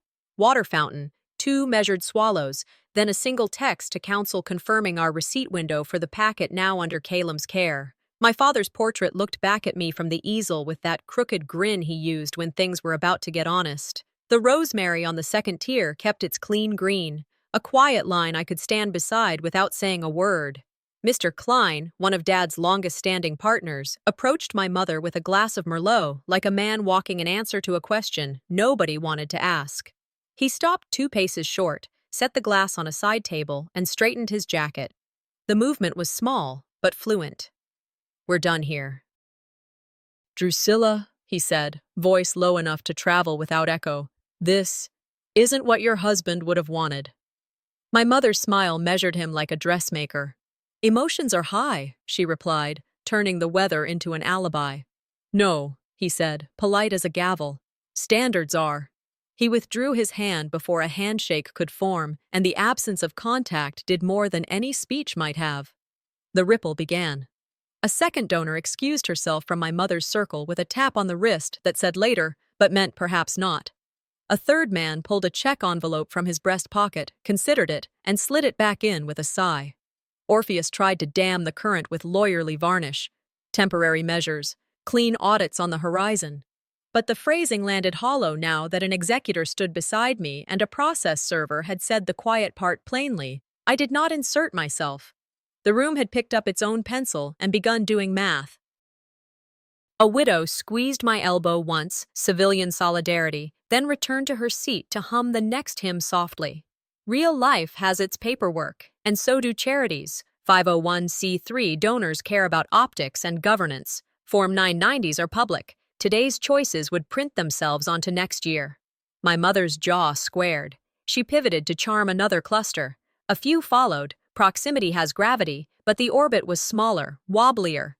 I stored faces and expressions like ledger entries, not to punish, but to predict who would cooperate when subpoenas arrived and when the board set a vote. The foundation's PR volunteer slid toward me with a smile that had been ironed a little too flat. "We'll put out a statement clarifying the estate," she offered, as if PR could stitch law. "The court will clarify the estate," I said, even, and let the sentence rest. Clean lines, not rants. She blinked, then nodded, grateful for a place to put her clipboard that wasn't between a rock and a headline. A cousin floated up in a sing-song meant to be light. "So you planned all this?" He spread his hands like a magician's assistant. "I plan to honor my father and follow the law," I answered. "No more, no less." He waited for a wink that would let him carry home a better story. I didn't offer one, and he drifted toward the coffee where comfort lives in styrofoam. I kept myself uncornerable, back near a wall with a clean line to an exit, eyes on traffic flows, Calum in my peripheral vision, situational awareness, not paranoia. Inner truism, never interrupt an opponent while they're making your case for you. The partner walkout accomplished more than any speech I had the energy to deliver.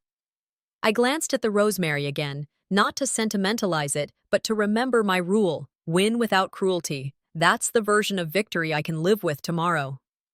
Calum moved to my side the way a tree provides shade, present without demanding attention. His palm pressed at the center of my back, not possessive, not performative, just a small square of steadiness. "Hydrate," he said quietly. "Then we'll step outside for 5 and secure the chain of custody." "You think she'll escalate in here?" I asked. "She'll escalate where optics hide the noise," he said. "We'll work where records live."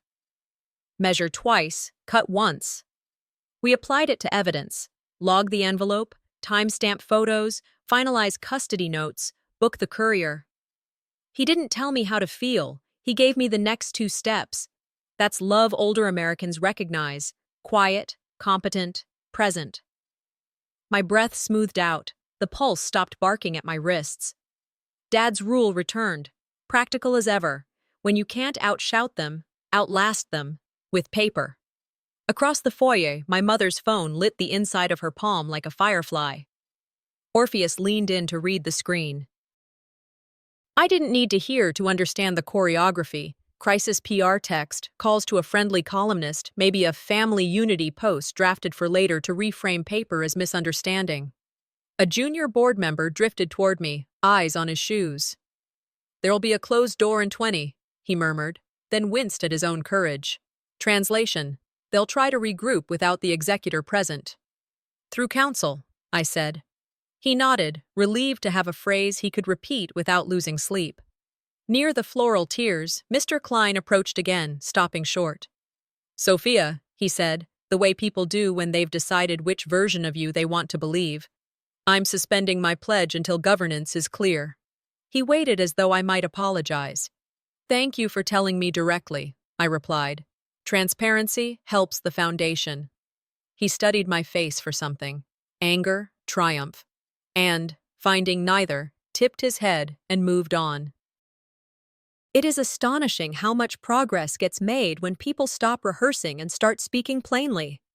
A woman in a navy dress approached, someone from the scholarship committee I recognized from a luncheon where my father had bragged about the applicants like they were grandkids. "Will you be involved with the student program?" she asked, careful, hopeful. "Yes," I said.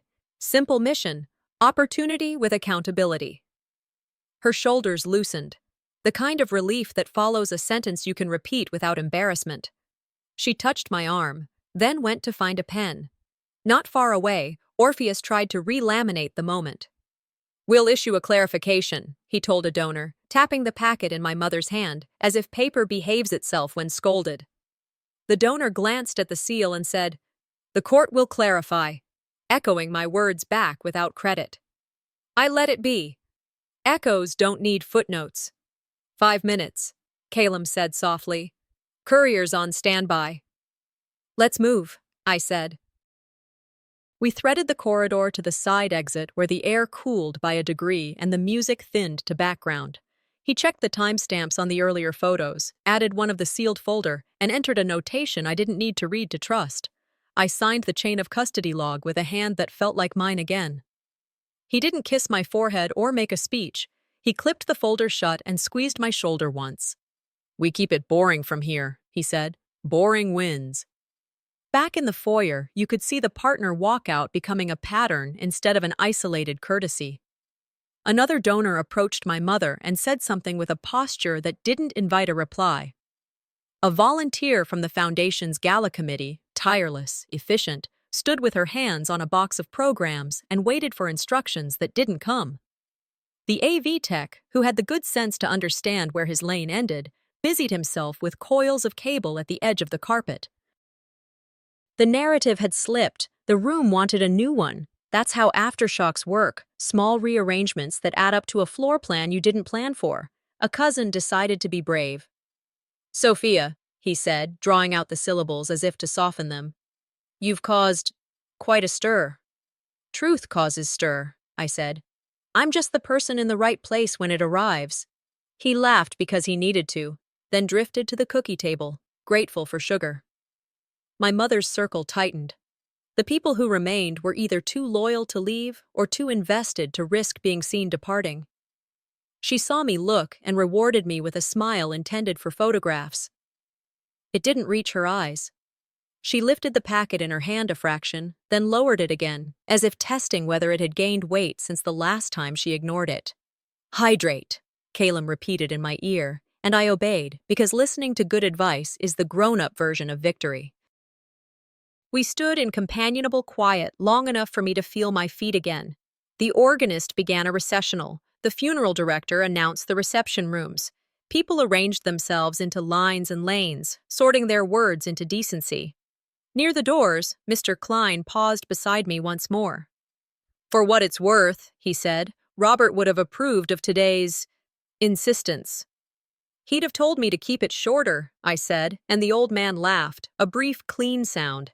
He would, he agreed, and stepped into the flow of guests that carried everyone toward coffee, conversation, and decisions they hadn't planned to make over brownies. I took one last look at the portrait and then at the rosemary, not to be sentimental, but to remind myself what the point was: not winning a moment, preserving a legacy. I set the program down, squared the edges, and felt the day tilt from spectacle to logistics in my bones. Across the foyer, my mother's phone lit again. Orpheus leaned in.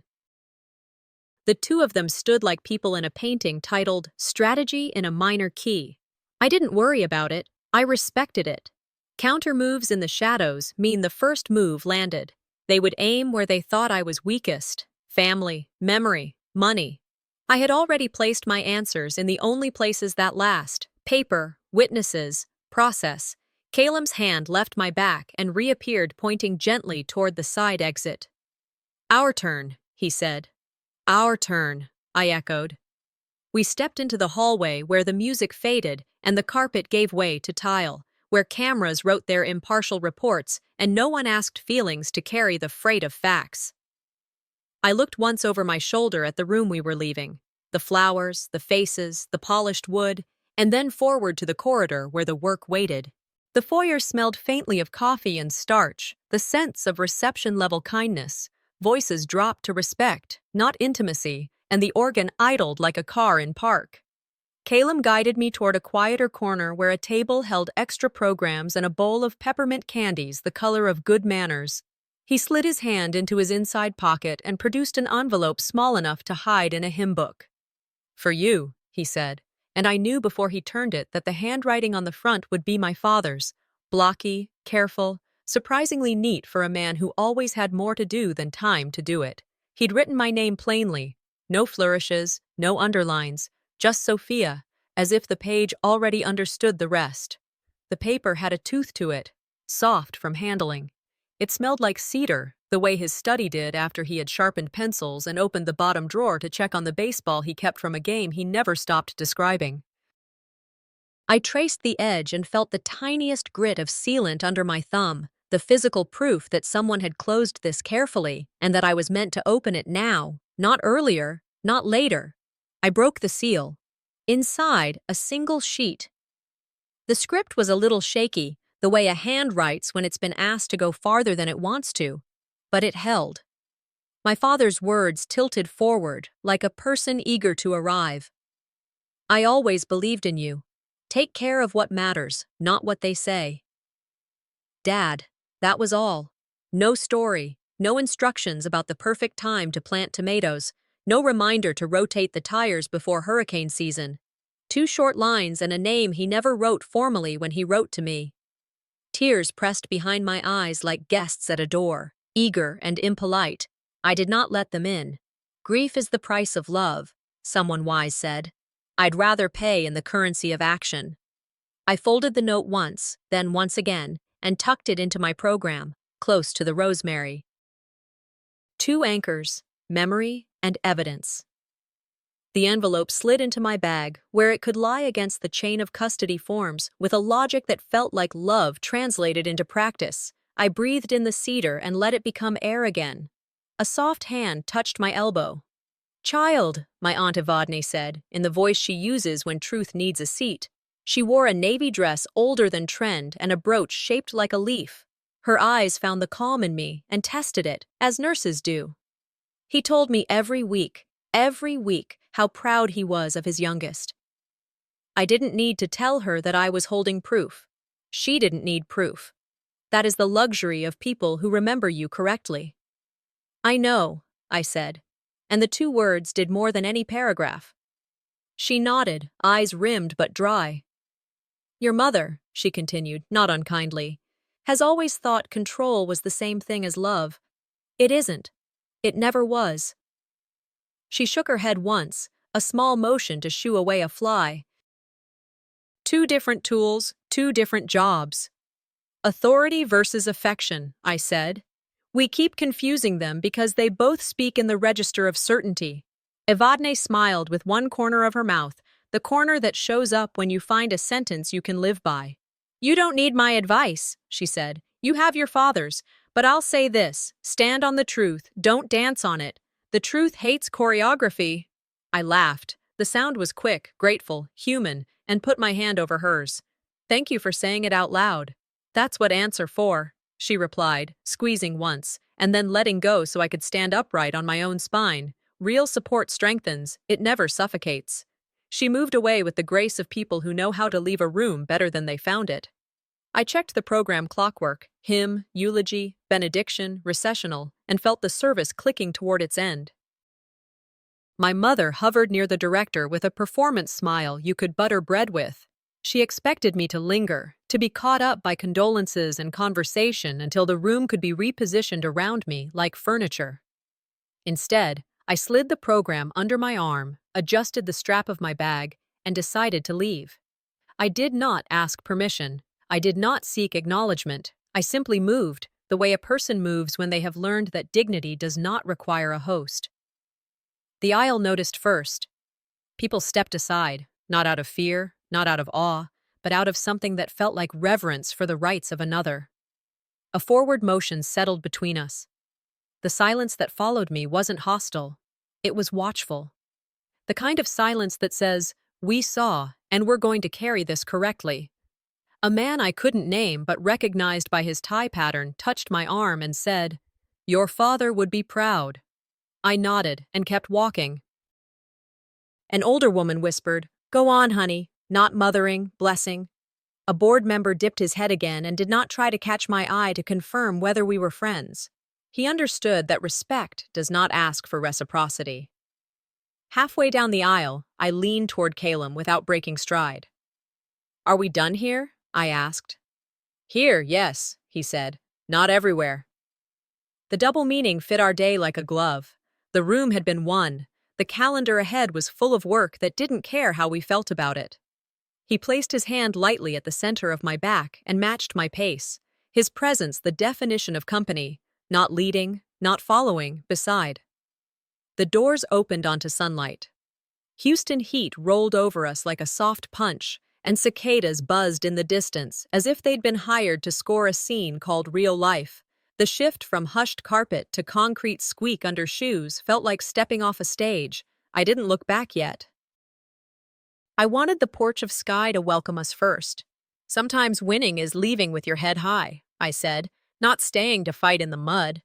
"Your father would have put that on a sticky note," Calum replied, "then taped it to the fridge until it fell off and you had to read it from the floor."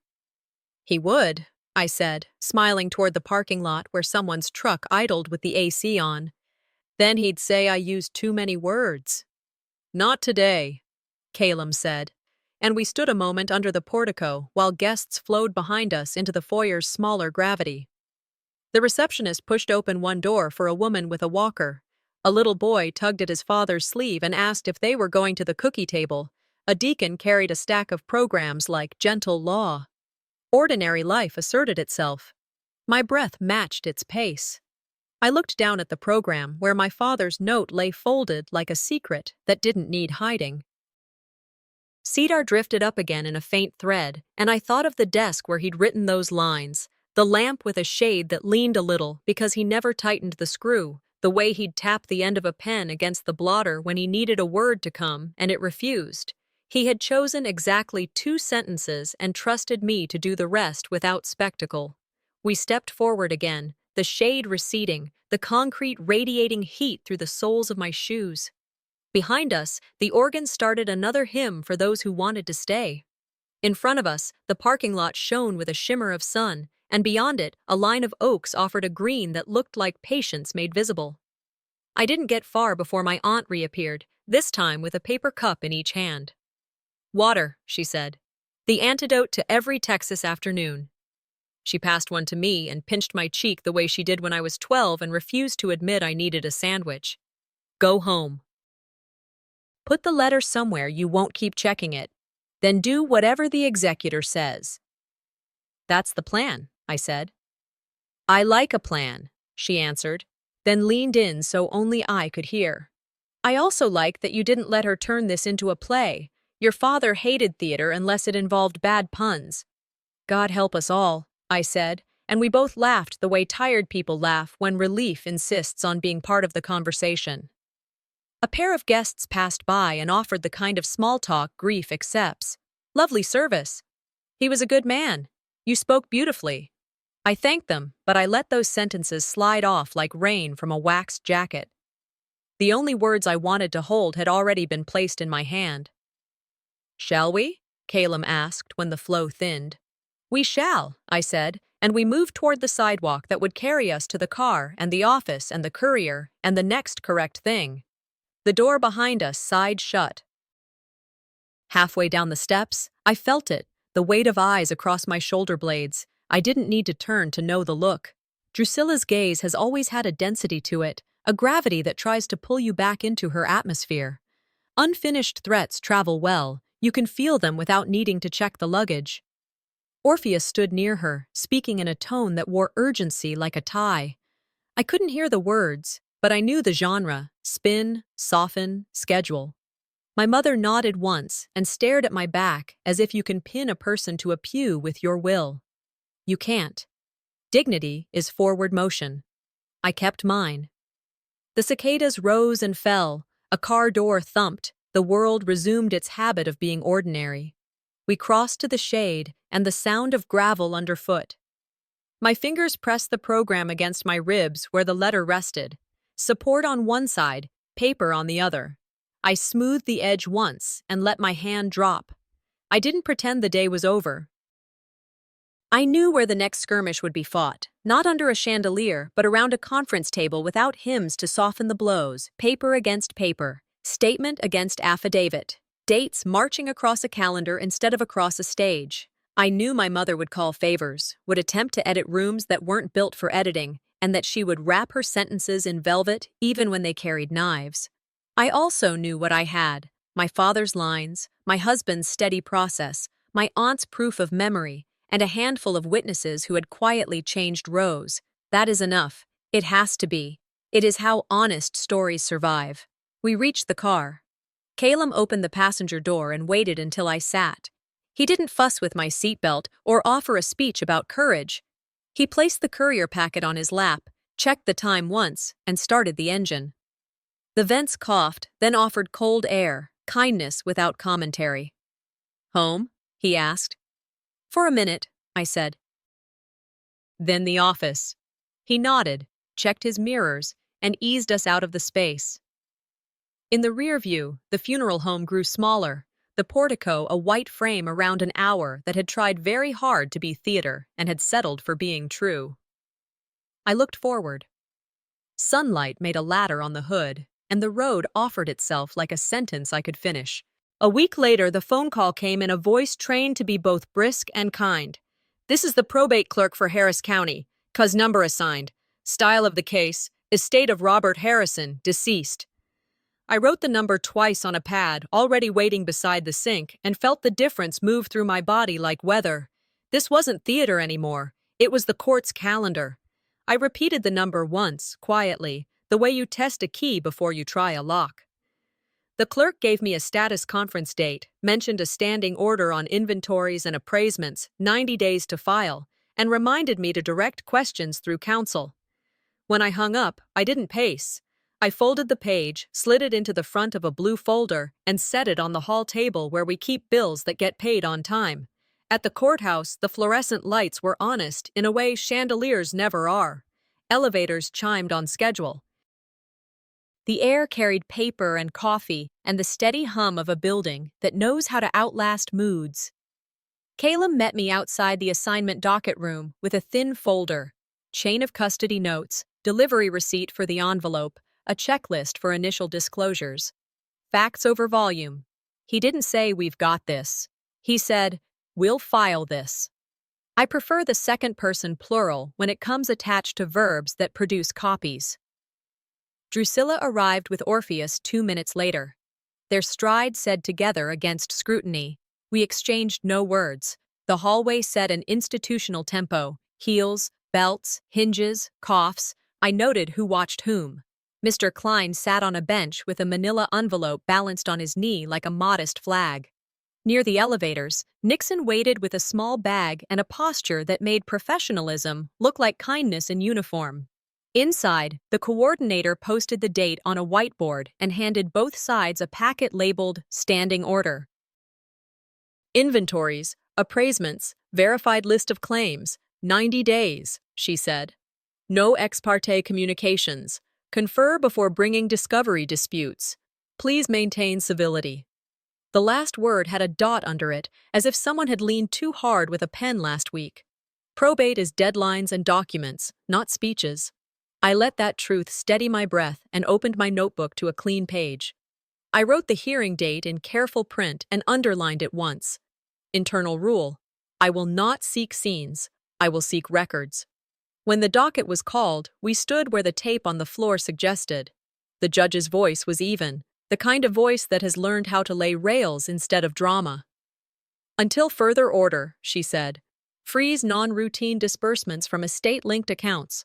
The room's air pressure changed. Money that had been moving would stop moving. Council will exchange a preliminary accounting within 30 days, bank statements, vendor lists, transfers to any LLCs tied to the family in the past 12 months. Digital reality arrived like a bailiff. Preserve ESI, email servers, text messages, cloud drives. The court expects good faith efforts. Spoliation will carry sanctions. I heard Orpheus exhale through his nose, and I didn't need to look to know my mother's jaw had set into its hinge.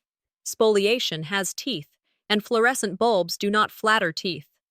Caleb kept to verbs. We propose a neutral forensic monitor to image devices, he said. We'll confer and submit 3 candidates. The judge nodded. Facts replaced theater line by line. Orpheus lifted the soft pivot like a rug.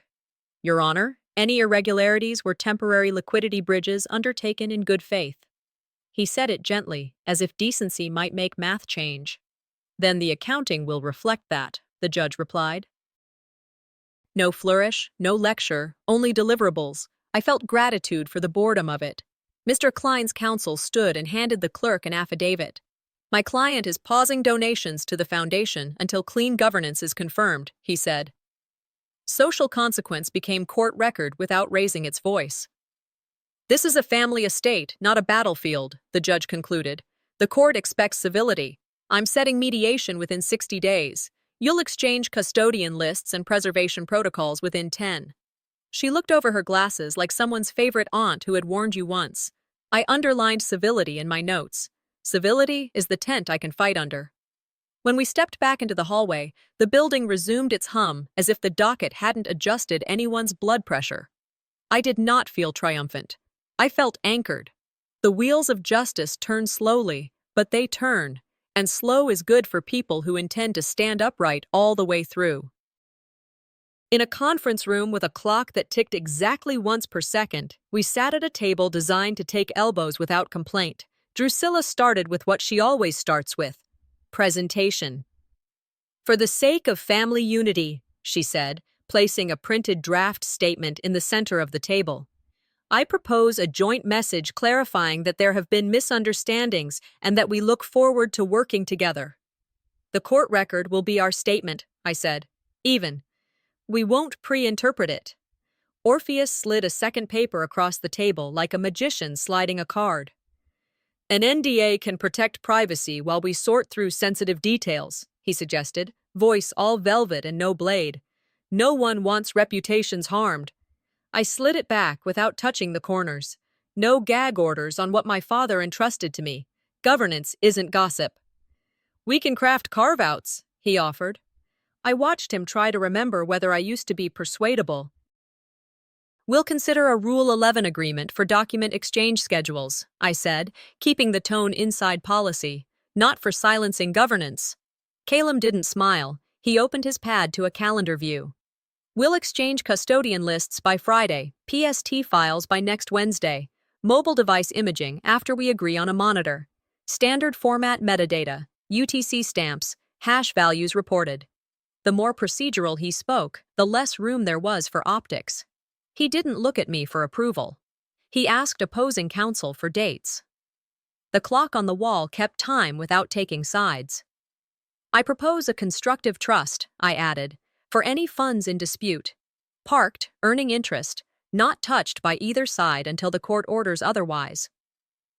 Orpheus hesitated, then said he would evaluate. Drusilla's eyes flashed. She had hoped I would either overreach or erupt. I did neither. I stacked my pen on my notebook, then set both parallel to the table's edge.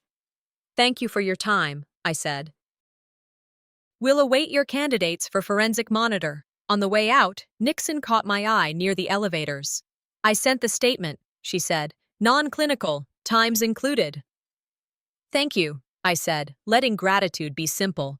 Mr. Klein gave me a nod that meant we are citizens of the same city again. That evening, I didn't turn on the TV. I cleared the end of the kitchen table and laid out my father's letter beside a legal pad. Purpose is louder than revenge when you give it paper. I wrote an action list, schedule meeting with the University Foundation, draft initial criteria, list the disciplines Dad loved, electrical engineering, history with a teacher who made the Constitution walk, need first, then merit, geographic preference for our county, not because it's better than others, but because he wanted to see hands he knew cross stages he'd helped build. I wrote the fund's mission in one line I could defend under oath or in a school hallway. Opportunity with accountability. I repeated it once, not for emphasis, but for ease of memory. We become what we repeatedly choose. Tonight, I chose to build. The court would compel the rest. I took a photo of the letter for the digital folder I keep for courage, then slid the paper back into its envelope and returned it to my bag. I texted Evadne a picture of my father's handwriting. She replied, he'd say, "Proud of you, kiddo." I let the sting be sweet and went back to the list. The phone buzzed against the wood. Unknown number. I let it go to voicemail and watched the transcription unfurl. A vendor's assistant, voice nervous, saying she was told to reissue past invoices with cleaner descriptions the day after Dad's hospitalization. The message ended with, "I'm not comfortable. If someone calls me officially, I'll tell the truth." I saved the audio, forwarded it to counsel, and wrote the time down next to preserve ESI in my notebook. The apartment was quiet. Outside, the city hummed the way cities do when they've made it through dinner and are deciding on dishes. I placed my father's letter back where it belonged and closed the pad. If my mother still believed narrative could outrun records, tomorrow would explain otherwise. I woke before the light found the blinds, the apartment quiet enough to hear the refrigerator cycle and the city far off in its throat clearing. On the chair, I'd set a navy blazer, clean lines and honest pockets, one big enough on the inside to hold what I needed. I ironed the lapels even though no one would notice and slipped my father's letter into the inner pocket, purpose next to skin. On the counter, a short list sat under a magnet. Board at 8, mediation follow-up at 10, 2 calls at noon, 1 quiet stop after lunch that I'd wanted for months and only named last night. I texted Aunt Evadne a single word, "Today." Her reply came quick, a heart and proud. I poured coffee, flipped through the printouts of the freeze order, and tucked a 1-page agenda behind them. Short lines, no speeches. Character is destiny, they like to say at civic breakfasts. Today, I wanted process to do the talking. Kayla met me at the foundation's back door because the front lot was already thick with cars that meant opinions. The boardroom looked smaller in daylight, folding chairs lined up without hierarchy, a coffee urn attempting to steam like it had a point to make, minutes from the last meeting clipped in stacks so even the absent could be caught up fast. Optics downgraded, governance upgraded. Calum opened the meeting with 3 facts, his cadence set to dates and verbs. Court-ordered freeze in place, preliminary accounting deadline calendared, preservation of ESI required by order, not suggestion, no adjectives. He handed out copies and sat. As daughter and steward of the scholarship fund, I said, taking the floor with my father's handwriting over my heart, I propose this 1-page resolution.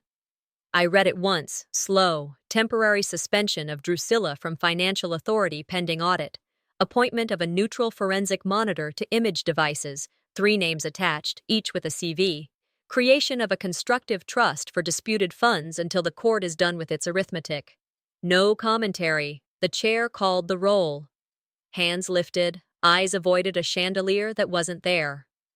Passed, the secretary said, and the word felt clean in the air. We moved to the second motion, removal of Orpheus as outside counsel for conflict of interest. That passed too, on a vote that sounded like people remembering what prudence sounds like. Family unity, my mother tried, the phrase well-tailored and ready to travel. We can't let outsiders— The standing order speaks for the court, the chair said gently. The court will be our statement. I didn't gloat. That's not how I want my face to look when someone remembers this day later. I initialed the margin beside past, small letters, long echo, and sat down. An hour later, in a mediation room with beige chairs and a clock that ticked loud enough to police sentences, Orpheus slid an NDA across the table in a sheet protector like it needed a raincoat. To keep the family brand intact, he said. I slid it back. Governance isn't gossip, I answered. Calum followed with clean terms that felt like the other half of my father's note. Audited restitution if irregularities are confirmed. No contact directives around scholarship decisions. Mutual non-disparagement limited to public statements, with truthful filings excluded. I added one sentence that finished an old pattern. No personal loans, gifts, or guarantees from me to Drusilla or her entities. Today, tomorrow, ever. The mediator wrote agreement in principle, set drafting deadlines, and clicked off the recorder. We stood and the clock kept on. I turned to my mother and let my voice level out so it could carry without trying. Boundaries are how love stops hurting people, I said. It wasn't a cut. Cuts make blood. This was a bandage you wear because you've decided to heal. She didn't answer. The silence was a signature I could live with. At the University Foundation office, optimism looks like fluorescent light bouncing off laminated application forms. The coordinator welcomed us and slid a packet across the desk. Name? She asked gently, and I said it the way you say it when you've earned the right to stand in your own letters. We signed the documents for the Robert Harrison Opportunity Scholarship, need first, then merit, deadlines posted, first awards scheduled for spring. Any inscription for the plaque? She asked. I handed her my father's line copied out in black ink. Take care of what matters, not what they say. She smiled, not for me, but for the kids who would read it with their hands on the door handle to a room they hadn't been allowed in before. That's going to help a lot of kids, she said. Sunshine as policy, I added. Annual Form 990 cross-referenced on the website. She nodded, made a note. We walked out through a lobby where someone's backpack leaned against a chair and a flyer for a tutoring session stood crooked on a corkboard. I touched the pocket over my heart. Purpose sits quieter than triumph, but holds longer. On the courthouse steps later that afternoon, a few local reporters hovered like respectful crows. They weren't hunting scandal so much as waiting for an official sentence they could quote without getting yelled at. Drusilla lingered at the edge, alone. The cluster that used to orbit her had gaps now, like a necklace restrung with missing beads. A reporter asked if I had a comment. I gave the line I had decided on the day this began. The filings will speak. I'm focused on the scholarship. It isn't poetry, but it doesn't wobble. I turned to my mother and extended a sealed envelope. "This is for you," I said. Inside was a notarized letter, clean type, title bold. Notice of boundary, personal finance. It confirmed, without insult, my permanent refusal of any personal financial entanglement with her ventures, and one line that ended our old script. "This is the last check you'll ever cash in my name." I didn't wait for her reaction. I took Caleb's hand and we walked past the cameras, not away from something, but toward the work we chose. The image that remained in my mind as the bulbs popped and quiet returned. Two people descending courthouse steps side by side, while the person who used to command the room stood still, packet in hand, story no longer her instrument. It wasn't a triumphal march. It was a clean exit. By dusk, we were on our porch, the evening soft with heat, cicadas giving the yard a metronome. Aunt Evadne's voice came through the speakerphone, warm as August. "He'd be proud, kiddo," she said, and I let the endearment rest without swatting it away. "I finally chose the right fight," I told her, "and the right way to fight it." She made a contented sound that had carried me through science fairs and breakups, then signed off to stir a pot she'd forgotten on low. Caleb set the courier logs on the table, checked them once, then left them be. The adult luxury of not needing to hover. We ate takeout, toast with iced tea to boring governance, the kind of happy that pays its bills and makes copies. I opened my laptop and drafted the scholarship's first application prompt. "Tell us about a time you held the line when it mattered." I know what that looks like now. Posture, not volume. Paperwork, not performance. Mercy, not weakness. I slid my father's letter out once more and read it under porch light that turned paper gold. "I always believed in you. Take care of what matters, not what they say." I folded it along its old crease, tucked it into a book on the shelf, front row, at eye level, not to hide it, but to live it. The room let out the long breath it had been holding all week. Down the block, a kid on a skateboard kicked twice and glided into the mild dark. Somewhere across town, a student pulled up a blank document and typed their name at the top, rehearsing courage without knowing that's what it's called. The first application goes live next week. Tomorrow, I get to help it begin.